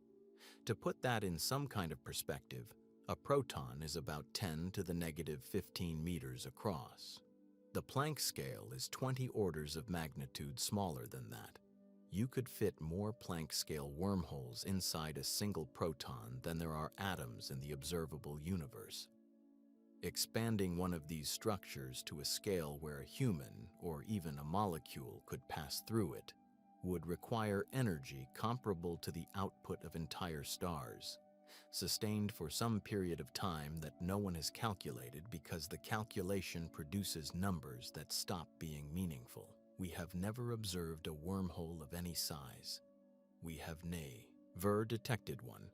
We have only ever seen them as solutions and equations. The second problem is stability. Even if you could somehow create and expand a wormhole to a usable size, it would collapse almost instantly. General relativity predicts that traversable wormholes, the kind that could actually be used as a passage, require exotic matter with negative energy density to hold them open. The same exotic matter that breaks the Alcubierre drive breaks the wormhole too. Without a continuous supply of negative energy threading through the throat of the wormhole, it pinches shut. And it pinches shut faster than light can travel through it. A traversable wormhole without exotic matter isn't a shortcut. It's a trap. The throat closes before anything can pass. Physicists have explored this from every angle. Kip Thorne, one of the most respected relativists alive, examined traversable wormholes seriously in the 1980s and concluded that exotic matter was unavoidable. He wasn't dismissing the idea. He was doing careful work, and the careful work led him to the same wall. Stephen Hawking showed that quantum effects likely make wormholes unstable at a fundamental level even beyond the exotic matter problem. What's called the chronology protection conjecture suggests that the laws of physics conspire to prevent these structures from being used in any way that would allow faster-than-light travel or time travel. Nature appears to close the loopholes on its own. What's worth sitting with is what this pattern means. The two most serious theoretical proposals for getting around the light speed barrier, the only two that come from real physics rather than pure invention, both require the same thing: exotic matter with negative energy density. And that requirement hasn't gotten easier to meet over time. Physicists have studied it for decades with steadily improving tools and increasingly sophisticated mathematics. The problem hasn't yielded, it hasn't gotten smaller. The gap between what the Casimir effect produces and what an Alcubierre drive needs is not narrowing. It's just sitting there, enormous and fixed, a product of the same equations that make the drives theoretically possible in the first place. There is something genuinely strange about this situation. The mathematics that describes our universe is permissive enough to contain these structures. The equations don't forbid them on paper, and yet the physical reality those equations describe seems to make them completely inaccessible. The universe hands you the blueprint and then removes every material on the list. Physicists who work on this professionally, not science fiction writers, not enthusiastic amateurs, but people who have spent careers thinking carefully about the deep structure of space-time, are not quietly optimistic that a solution is coming. The consensus in serious theoretical physics is that warp drives and traversable wormholes are mathematical curiosities. They illuminate the geometry of space-time in interesting ways. They don't represent a path forward. Beautiful equations and impossible requirements, and no one working in this field seriously expects that to change. In the summer of 1950, the physicist Enrico Fermi sat down to lunch with a few colleagues at Los Alamos, and somewhere between the soup and the main course, he asked a question that no one has been able to answer since. Where is everybody? That was it. That was the whole question. Fermi wasn't being dismissive. He wasn't making a joke. He was doing what physicists do. He was looking at the numbers and noticing that the numbers didn't add up. The universe is roughly 13.8 billion years old. Our galaxy alone contains somewhere between 200 and 400 billion stars. A significant fraction of those stars have planets. A significant fraction of those planets sit in what astronomers call the habitable zone. Not too hot, not too cold. The kind of place where liquid water can exist on a surface. The odds that Earth is the only planet in all of that where life ever emerged seem statistically almost absurd. So if life is out there, and if some of it has had billions of years longer than us to develop, where is it? Where are the signals? Where are the ships? Where is any evidence at all that we are not completely alone? We see nothing, we hear nothing. The universe, as far as we can tell, is silent. In the decades since Fermi asked his question, astronomers and physicists have tried to put more precise numbers to the problem. The most famous attempt is something called the Drake equation, developed by astronomer Frank Drake in 1961. Drake built a formula that estimates the number of active, communicating civilizations in the Milky Way by multiplying together a series of factors: the rate of star formation, the fraction of stars with planets, the fraction of those planets that could support life, the fraction where life actually develops, where intelligence develops, where technology develops, and how long those civilizations survive. When you plug in even conservative estimates for each factor, the answer comes out in the hundreds, or the thousands. Even with assumptions that are deliberately pessimistic at every step, the equation keeps producing a number greater than 1. There should be others out there. The math says so. And yet, think about what a billion-year head start actually means. We went from stone tools to radio telescopes in about 10,000 years. A civilization that emerged just 1 million years before us, which is nothing on a cosmic timeline, would be so far beyond us technologically that we probably couldn't recognize their technology as technology. A civilization a billion years older than us would be operating on time scales and at energy scales we genuinely cannot conceptualize.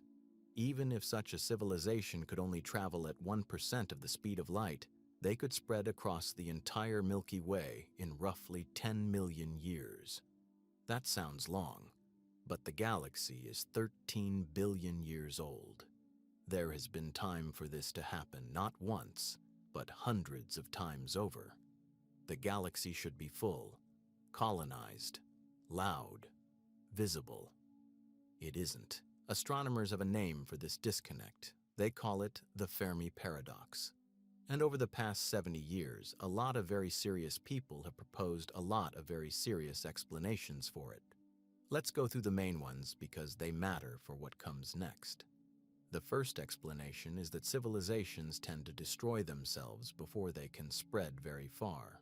They develop nuclear weapons, or they poison their atmosphere, or they build artificial intelligence that turns on them, and the window between discovering radio waves and going extinct is just too short to make contact likely.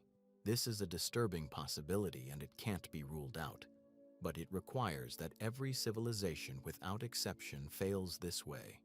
One survivor out of thousands should still be visible. We see none. The second explanation is that the universe is genuinely almost completely lifeless. Earth got extraordinarily lucky. Life is so improbable that it may have only happened once in this galaxy, or close to it, and we are that one lucky outcome. This is sometimes called the rare Earth hypothesis. It's uncomfortable because it makes us feel cosmically isolated, but discomfort doesn't make it wrong. Some serious scientists take this view. The third explanation is that they're out there, but they're hiding. Some advanced civilizations have chosen not to broadcast their presence. Maybe because broadcasting is dangerous, maybe because they're observing us deliberately, maybe for reasons we couldn't begin to understand. This is sometimes called the dark forest hypothesis. The idea that the universe is quiet because everyone is hiding from everyone else. It's a compelling story. It's hard to test. The fourth explanation is that they're communicating, just not in ways we can detect. We've been listening for radio waves for about 60 years. A civilization a million years more advanced than us might communicate using methods that are as far beyond radio as radio is beyond smoke signals. We wouldn't recognize the signal. We wouldn't know where to look.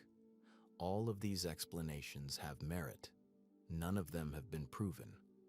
But there's one more explanation, and it's the one that connects most directly to everything we've been talking about in this video.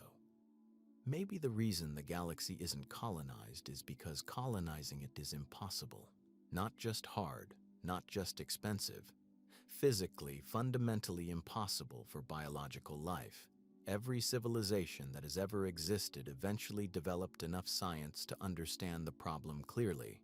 The distances, the energy requirements, the speed limit imposed by the structure of space-time itself. And every one of them found what we are finding, that the wall is real, and it cannot be climbed.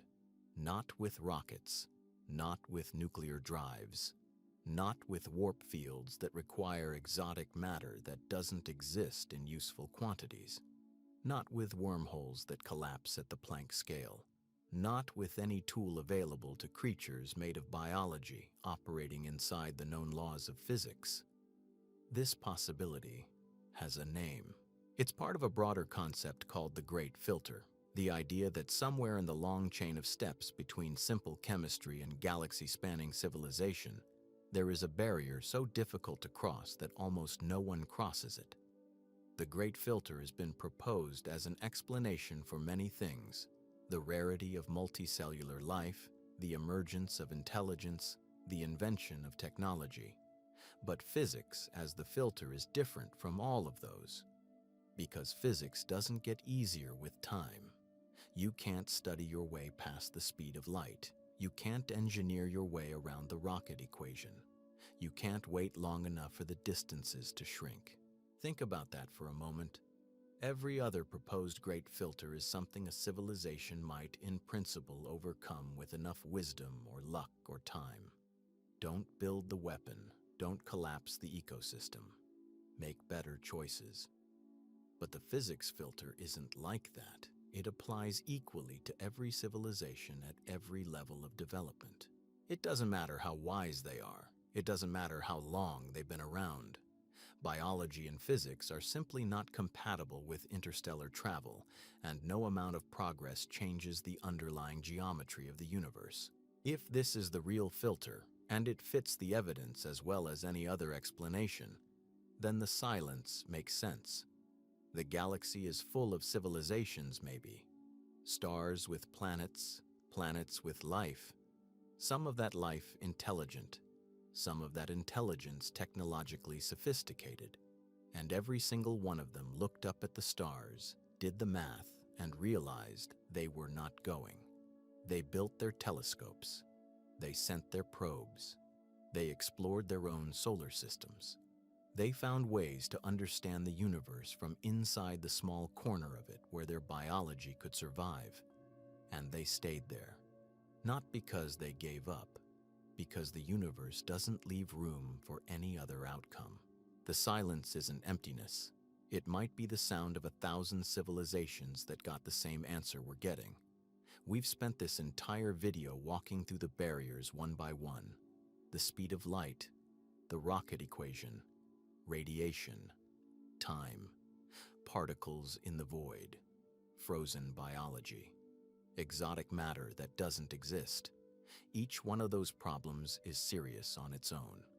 Together, they form something that looks less like an engineering challenge and more like a wall built into the structure of reality. Fermi noticed the wall from the outside, from the silence. We've been examining it from the inside, running our hands along the surface, looking for a door. There isn't one. Not that anyone has found. Not that the smartest physicists alive, working seriously on these problems for decades, have been able to locate. The universe is 13.8 billion years old. If interstellar travel were possible for biological creatures, someone would have done it by now. We would know. The evidence would be everywhere. Instead, we have silence. Vast, uniform, unbroken silence in every direction at every wavelength we can measure. No signals, no ships, no megastructures, no signs of anyone else having crossed the distances we can't cross. Maybe that silence is the answer. The obvious response to all of this is that we don't need to send people.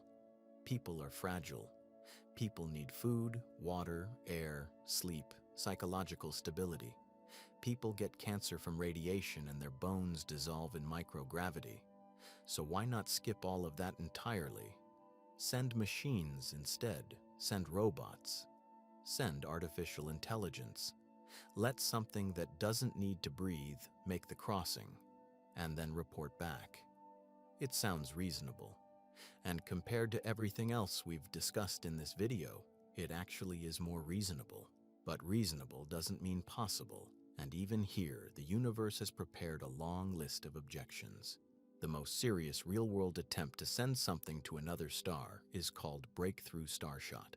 It was announced in 2016, backed by figures like Stephen Hawking, and funded by the Russian-Israeli billionaire Yuri Milner. The concept is genuinely clever. Instead of building a massive spacecraft and trying to fuel it, you build something incredibly small. A probe roughly the size of a postage stamp, a few grams at most. A tiny chip carrying cameras, sensors, and a communication system. Attached to that chip is a thin reflective sail, maybe a few meters across. Then you hit that sail with an enormous ground-based laser array. The laser pushes the sail. The sail accelerates. With enough laser power concentrated over a short enough time, you could theoretically push one of these tiny probes to about 20% of the speed of light. At that speed, the journey to Alpha Centauri takes around 20 years. Not 18,000, not 40,000. 20. Think about that for a moment. That's actually within a human lifetime. Someone alive today could in principle see data come back from another star system before they die. This is not science fiction in the same way warp drives are science fiction. The physics is real. Lasers exist. Light sails exist. The concept doesn't require exotic matter or negative energy or anything that violates what we know about the universe.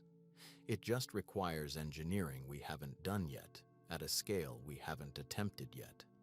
That's a very different category of problem. The distinction is important. This falls into the realm of things we know how to do in principle, even if we haven't actually done them. We understand the physics.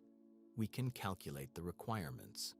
We can identify the obstacles and work through potential solutions. But here's what most people don't realize. Even this, the most plausible interstellar mission anyone has ever designed, is still almost impossibly hard.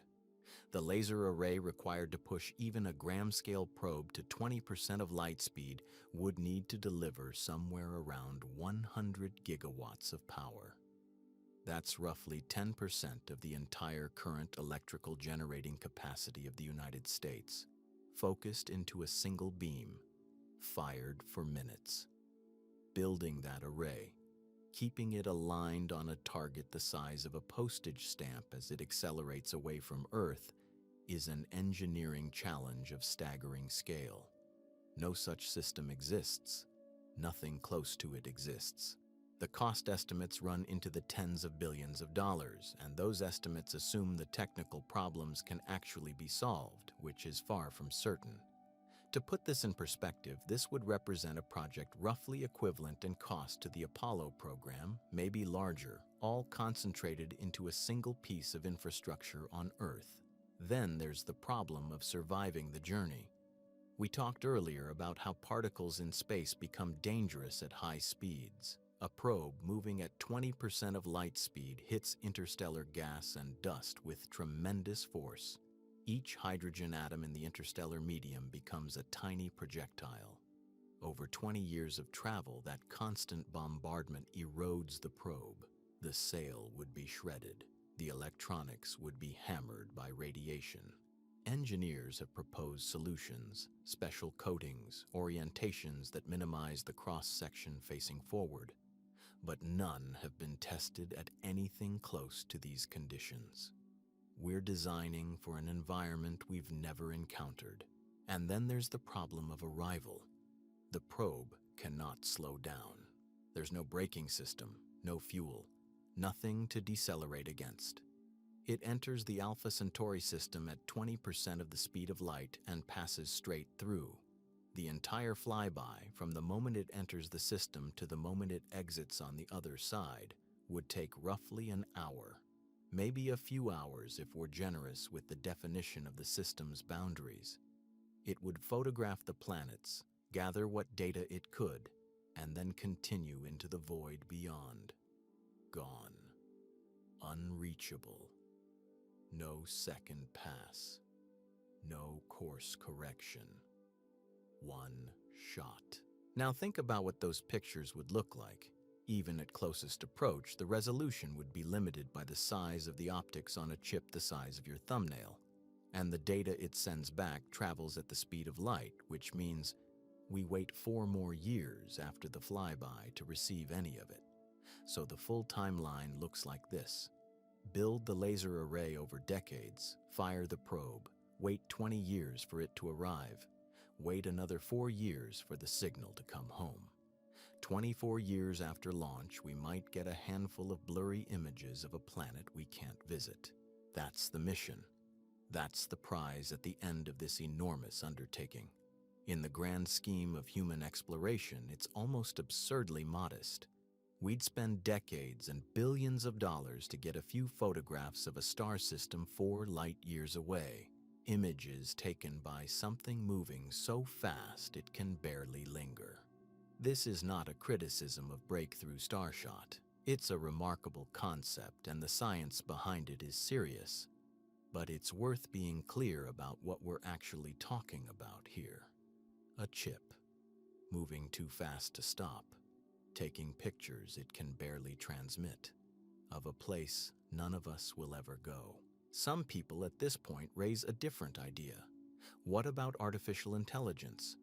What if instead of sending a human body, we send a human mind? Upload a person's consciousness to a computer system, load it onto a spacecraft, and let it make the journey. The AI version of a person experiences the trip, arrives, explores, reports back. Problem solved. Except it isn't. Because uploading consciousness isn't a thing we can do. It isn't a thing we know how to do. It isn't even a thing we fully understand well enough to know whether it's theoretically possible. We don't have a complete model of what consciousness is, where it lives in the brain, or how to transfer it to a different substrate. The idea that you could copy a mind into a computer the way you copy a file from one drive to another assumes we understand the mind well enough to copy it. We don't. Not even close. And even setting that aside, even granting the impossible premise that you could somehow encode a mind digitally, you still face the same problems as before. You need a computer system that can operate without failure for decades in a radiation environment that destroys electronics. Cosmic rays punch through metal. They flip bits in memory. They degrade processors. Every year of exposure in deep space increases the probability of a catastrophic failure in the hardware. A multi-decade journey through interstellar space means decades of that exposure. The redundancy systems you'd need to protect against it add mass. Mass means more fuel, and we're back inside the same cage we've been in this entire time. Some researchers have proposed that a sufficiently advanced AI could repair itself, adapt, compensate for damage. Maybe. But a self-repairing AI capable of functioning reliably for 20 years in deep space is not something we've built or know how to build. We're describing technology that is not on any roadmap, in any laboratory, in any country. It's speculation dressed up in scientific language. And the distinction matters Because there's a difference between a problem we haven't solved yet and a problem we don't know how to solve yet. Consciousness uploading is the second kind. We don't know that it's impossible. We also don't know that it's possible. And building a civilization-scale project on that uncertainty is not a plan, it's hope. So where does that leave us? The most realistic interstellar mission in serious scientific discussion involves a probe smaller than your hand, propelled by a laser the size of a small city, surviving a particle storm for 20 years, flying through another star system in a matter of hours, and sending back a few images over the course of years at the speed of light. No humans, no AI minds, no ability to stop, to explore, to land, to stay. A photograph from 20 light years away, sent by something that can't stop, can't stay, and can't come back. That's the best case we're actually looking at. Let's try to actually feel the scale of what we're talking about, not just accept it intellectually, because there's a difference between knowing that a light year is 5.88 trillion miles and actually comprehending what that means. Most of us have heard the numbers before. We've nodded along. We've thought, yes, space is very large, and then moved on with our day. But that reaction is actually the problem. Our brains are doing something automatic. They're filing the number away in the same drawer where they keep other big numbers. A trillion, a billion. They sound similar. They feel similar. They are not similar. And the gap between intellectually accepting a number and truly feeling what it represents is exactly why most people underestimate this problem so badly. So let's try something different.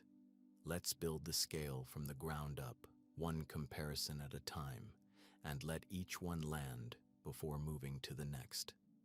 Start with human civilization. Everything we've ever built, every empire that rose and fell, every language, every religion, every war, every invention, all of it fits inside roughly 5,000 years. That's the window. 5,000 years from the first written records to right now. It's a long time by human standards, generations beyond counting. Now compress those 5,000 years into a single day. Every century becomes about 29 minutes. The Roman Empire rises and falls before breakfast.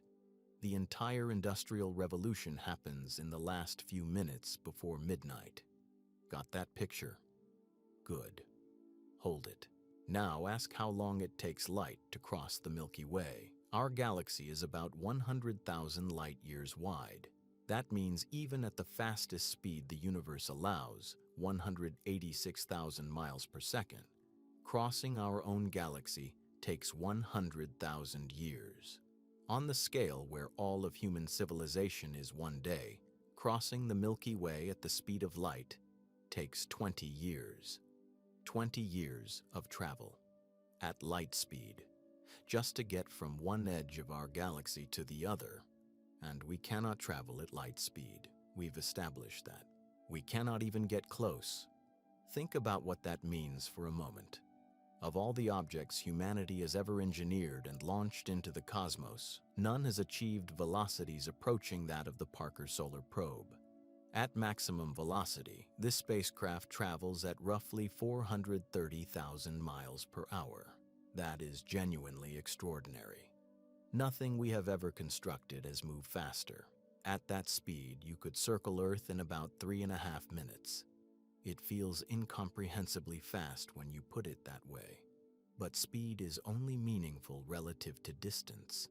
And when you apply that speed to the distances we're talking about, something breaks. At 430,000 miles per hour, crossing the Milky Way would take approximately 2.5 billion years. Not million, billion. 2.5 billion years. The Earth itself is only 4.6 billion years old. When the Earth formed, it was cooling from a molten ball of rock. Single-celled life didn't appear for another billion years after that. and you would need more than half of Earth's entire existence just to cross our galaxy in the fastest vehicle we've ever made. Not to reach another galaxy, just to cross our own. Modern humans have existed for about 300,000 years. Our species, Homo sapiens, everything that makes us human, language, abstract thought, the capacity to even have this conversation, all of it fits inside 300,000 years.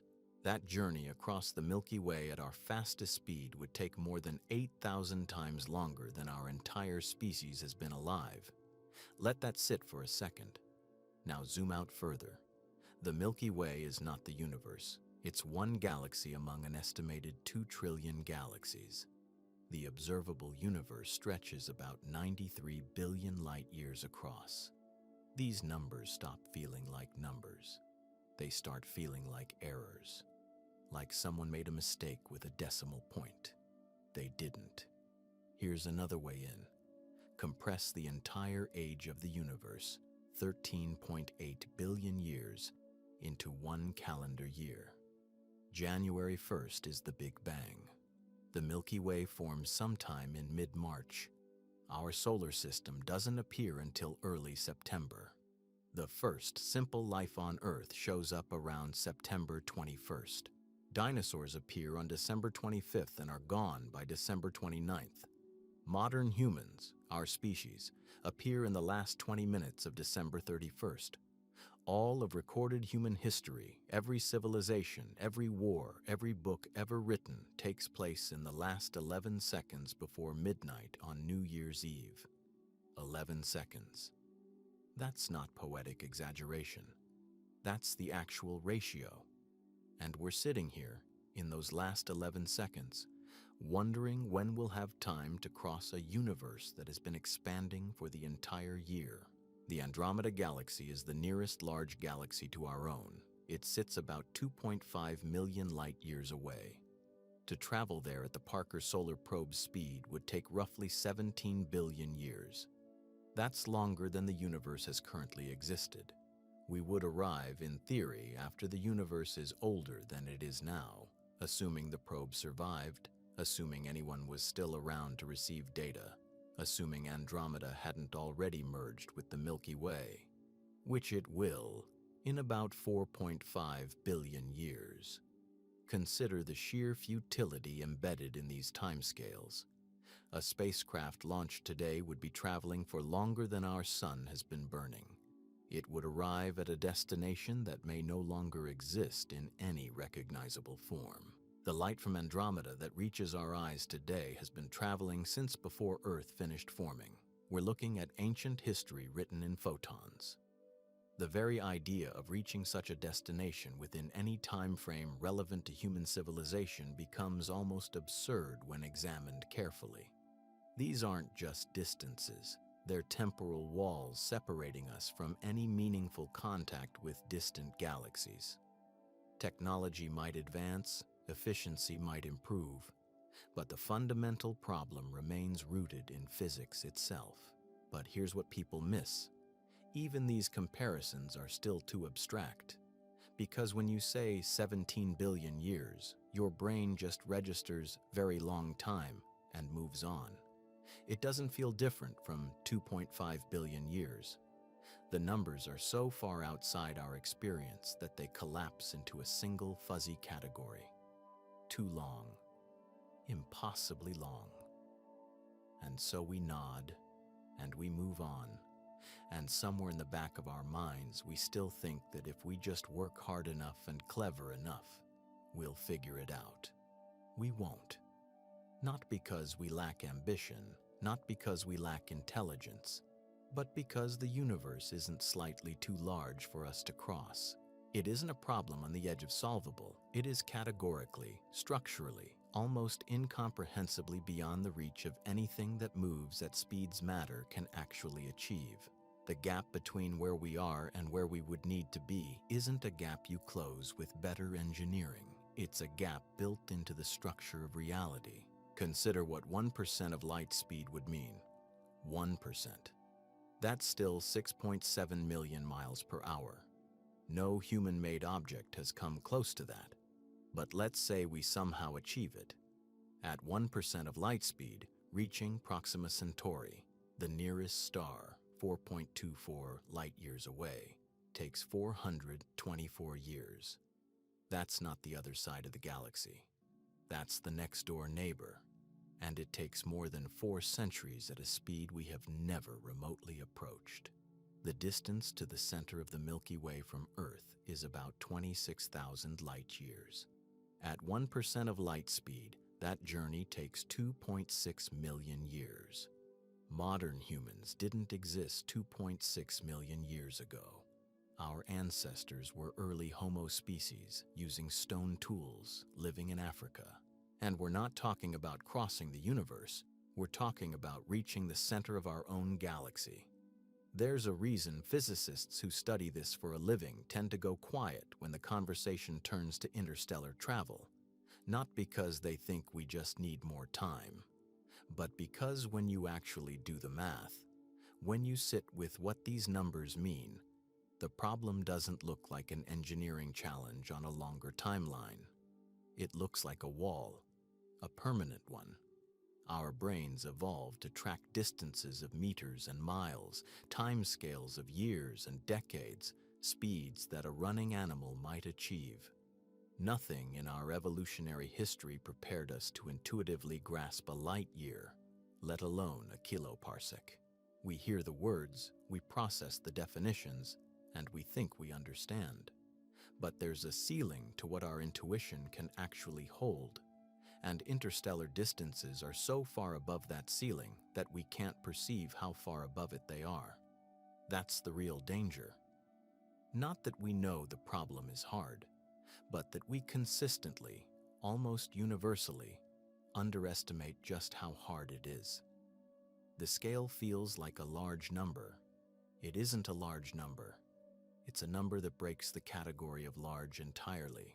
These numbers don't just exceed our technology, they exceed our ability to really hold them in our minds at all.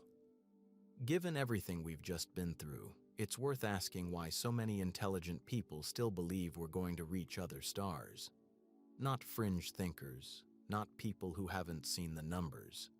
Scientists, engineers, serious academics who understand the rocket equation and the distances involved and the radiation environment, and still maintain, somewhere in the back of their thinking, that we'll figure it out eventually. That's a remarkable thing. It tells you something important, not about the physics, but about us. There's a pattern that runs through human history, and it's a genuinely impressive one. Every generation has faced a barrier that looked permanent. The ocean looked uncrossable until it wasn't. The poles looked unreachable until explorers stood on them. The atmosphere looked like a hard ceiling until we punched through it. Powered flight was declared impossible by serious scientists just years before the Wright brothers proved otherwise. Orbit seemed like science fiction until Sputnik. The moon seemed impossibly far until Armstrong stepped onto it. The implicit logic that most people carry without ever stating it directly is that the stars are simply the next entry on that list. A longer voyage, a harder problem, but fundamentally the same kind of thing. That logic feels right. It has been right over and over again for centuries. But here's what most people don't realize. Every single one of those previous barriers was an engineering problem. The ocean wasn't uncrossable because of physics. It was uncrossable because we didn't have good enough boats. The atmosphere wasn't an absolute ceiling. We just needed engines powerful enough to escape it. The solutions required better technology, more resources, more ingenuity. But they all operated inside the same physical laws that had always existed. Nobody had to rewrite the rules of reality to sail the Atlantic. Nobody needed new physics to reach the moon. Interstellar distances are different, not harder. Different. The barriers we've covered in this video aren't engineering challenges waiting for a sufficiently clever solution. The speed of light isn't a limit we'll engineer around. The Tsiolkovsky rocket equation isn't a problem that better materials will solve. These are structural features of reality itself. To reach another star on any reasonable timescale, you don't need a better rocket. You need physics to work differently than it does. And physics has never once cared what we need.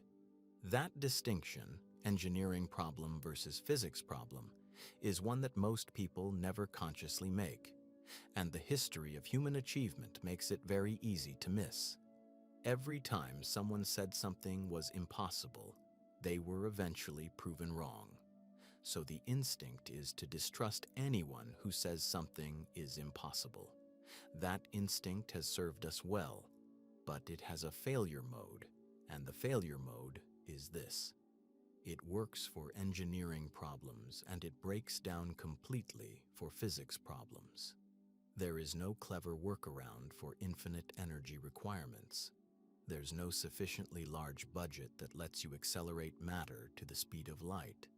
The pattern of human achievement does not extend to this, but knowing that doesn't fully explain why so many people still believe. To understand the rest, you have to look at what we've been watching and reading for most of our lives. Think about the stories we grew up with.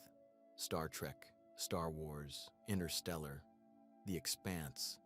Countless novels, films, television series built around the premise of humans moving between star systems. These aren't fringe stories.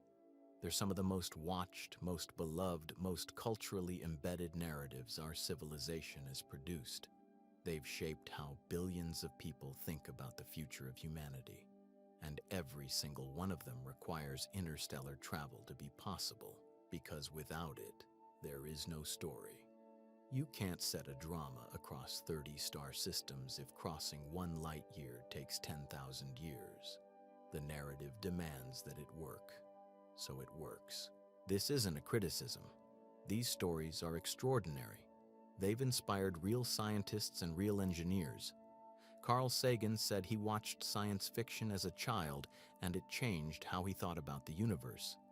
That's genuine and valuable. But there's a side effect. When you absorb enough stories that take interstellar travel for granted, it starts to feel like a given. Warp drives feel like something that hasn't been invented yet, not something that is physically forbidden. Faster than light travel feels like a technology gap, not a law of nature. The stories plant a picture of the future so vividly and so repeatedly that the picture starts to feel like a prediction. There's also something deeper at work. Something more personal. The idea that humanity's story ends here, on this one planet, in this one solar system, orbiting this one ordinary star, is genuinely unsatisfying. It feels small. It feels like a story that should have a bigger ending. We're used to expansion. Humans have been moving into new territory for 100,000 years, and that movement has always continued. The idea that there's a final edge, a genuine boundary we cannot cross, runs against something fundamental in how we see ourselves. We resist it the way we resist other uncomfortable truths, not because we've examined the evidence and found it wanting, because the alternative is too uncomfortable to sit with. Psychologists have a concept called motivated reasoning. It's when the conclusion you want to reach shapes the way you evaluate the evidence. It doesn't require dishonesty. It doesn't require stupidity. It happens automatically, below the level of conscious thought. When someone wants interstellar travel to be possible, every theoretical proposal looks more promising than it probably is. Warp drives sound plausible because they're based on real mathematics. Wormholes sound achievable because Einstein's equations allow them. Generation ships sound workable because people are adaptable. Each proposal gets evaluated with a kind of subconscious generosity that the actual physics doesn't support. The desire to believe bends the assessment, and the timescale makes it worse. Nobody alive today will be around in 200 years to see whether we got there. Predictions about the distant future are essentially unfalsifiable in any practical sense. You can say we'll reach the stars in 500 years, and no one can prove you wrong today. That gives the belief a kind of immunity from accountability that beliefs about the near term don't have. When the consequences of being wrong are too far away to feel, it's much easier to hold on to optimistic assumptions. None of this is unique to interstellar travel. Humans consistently underestimate the difficulty of problems that don't yet have solutions and overestimate the pace of progress in areas where we've already seen rapid gains. We see computing power double every couple of years and assume everything will eventually improve at that pace. We see medicine advance and assume aging will be cured. We see rockets get better and assume the stars will become reachable. The pattern matching is understandable. It's just wrong here for a specific and important reason, because the barrier ahead of us is made of physics, not engineering. Here's what makes this hard to communicate. The people who built ships and crossed oceans were told it was impossible, and they proved the skeptics wrong. So when someone says interstellar travel is impossible, the natural response is to think, you're the skeptic. You're the one who'll be proven wrong. History is on the side of the believers. That framing is emotionally compelling. It's just not accurate.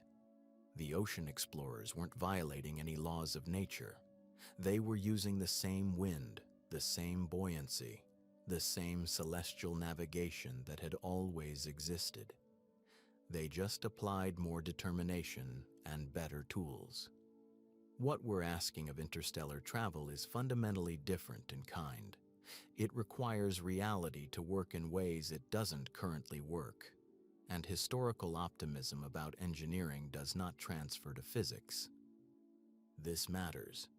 It matters because believing we'll reach the stars eventually functions as a kind of psychological pressure release valve. If we're going to spread across the galaxy, then it doesn't matter so much if we damage this one planet. There are other options, other destinations, other chances. The belief in interstellar travel, even if held loosely and vaguely, quietly reduces the urgency of the problems we face right here. It's a very human thing to do. It's also a very costly mistake to make. Wanting something badly enough has never once changed the laws of physics. None of this means we stop. It means we recalibrate. It means we look at what's actually in front of us and understand, maybe for the first time, how extraordinary it already is. Because here's what most people don't appreciate. The solar system we already live in is enormous. Not enormous in the way a continent is enormous. Enormous in the way that defies any frame of reference we normally use. Mars is the obvious next step. It has a day that's 24 hours and 37 minutes long. It has seasons. It has a thin atmosphere, ancient river valleys carved by water that once flowed across its surface, and polar ice caps made of frozen carbon dioxide and water. We haven't set foot on it yet, but we will. And Mars is just the beginning. Jupiter has 95 known moons. Europa, one of the most closely studied, has a liquid ocean beneath its icy crust. That ocean has been there for billions of years. It has more liquid water than all of Earth's oceans combined. Think about that for a moment. Saturn's moon. Enceladus actively vents water vapor and organic molecules into space from geysers near its south pole. Titan, another moon of Saturn, has lakes and rivers and rain, except the liquid is methane, not water. It has a thick nitrogen atmosphere. It has weather systems and dunes and shorelines. These are not empty rocks. These are entire worlds, and we've barely touched them. The total surface area of all the solid bodies in our solar system, the planets, the moons, the larger asteroids, dwarfs the landmass of Earth by a factor of thousands. We have explored almost none of it. We've landed on the Moon, Mars, and a handful of asteroids. We've dropped one probe into the atmosphere of Jupiter. We flew past Pluto once in 2015 for a few hours.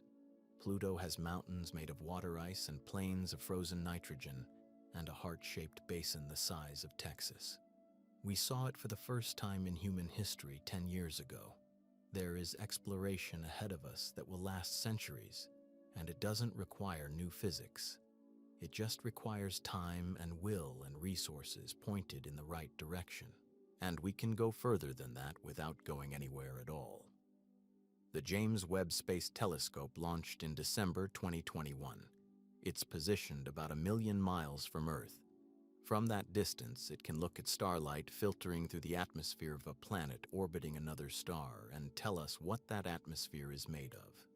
Oxygen, methane, water vapor, carbon dioxide, the specific chemical signatures of life.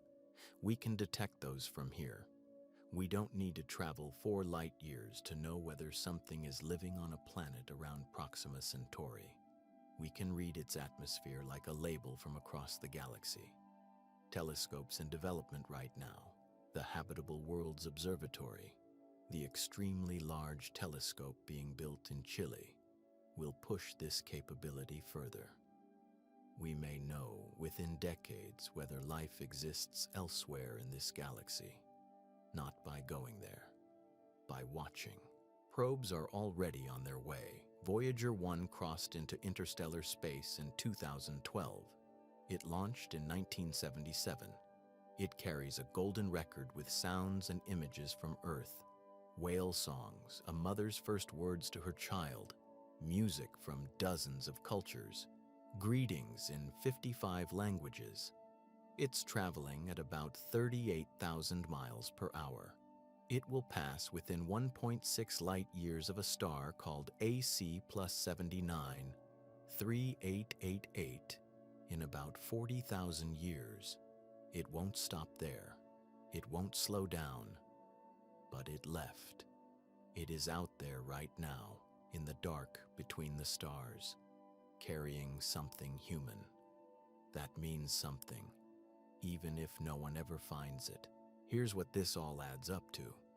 We are almost certainly a solar system species. For as long as human biology stays what it is, the stars will remain points of light. That boundary is real, but it doesn't make this solar system small. It doesn't make our situation diminished. If anything, it makes this one world we're standing on more precious than we normally allow ourselves to feel.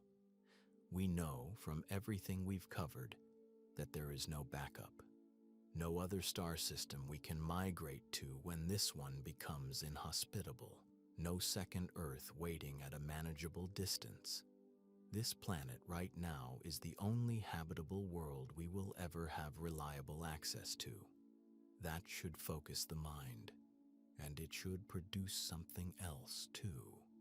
Something harder to name. We are the only species on this planet that knows how big the universe is.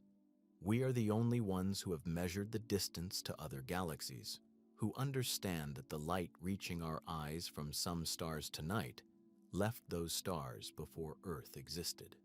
We evolved from single-celled organisms in a shallow ocean on a planet orbiting an unremarkable star. And somewhere along the way, we developed the capacity to understand our own cosmic address. That is not nothing.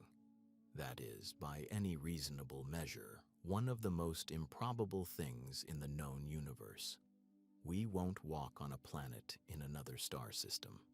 We won't feel the gravity of a world around Alpha Centauri or Tau Ceti, or any of the thousands of stars with confirmed planets orbiting them.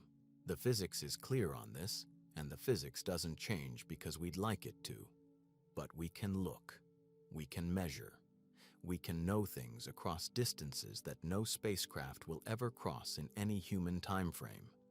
The stars are not ours to visit, but they are ours to understand.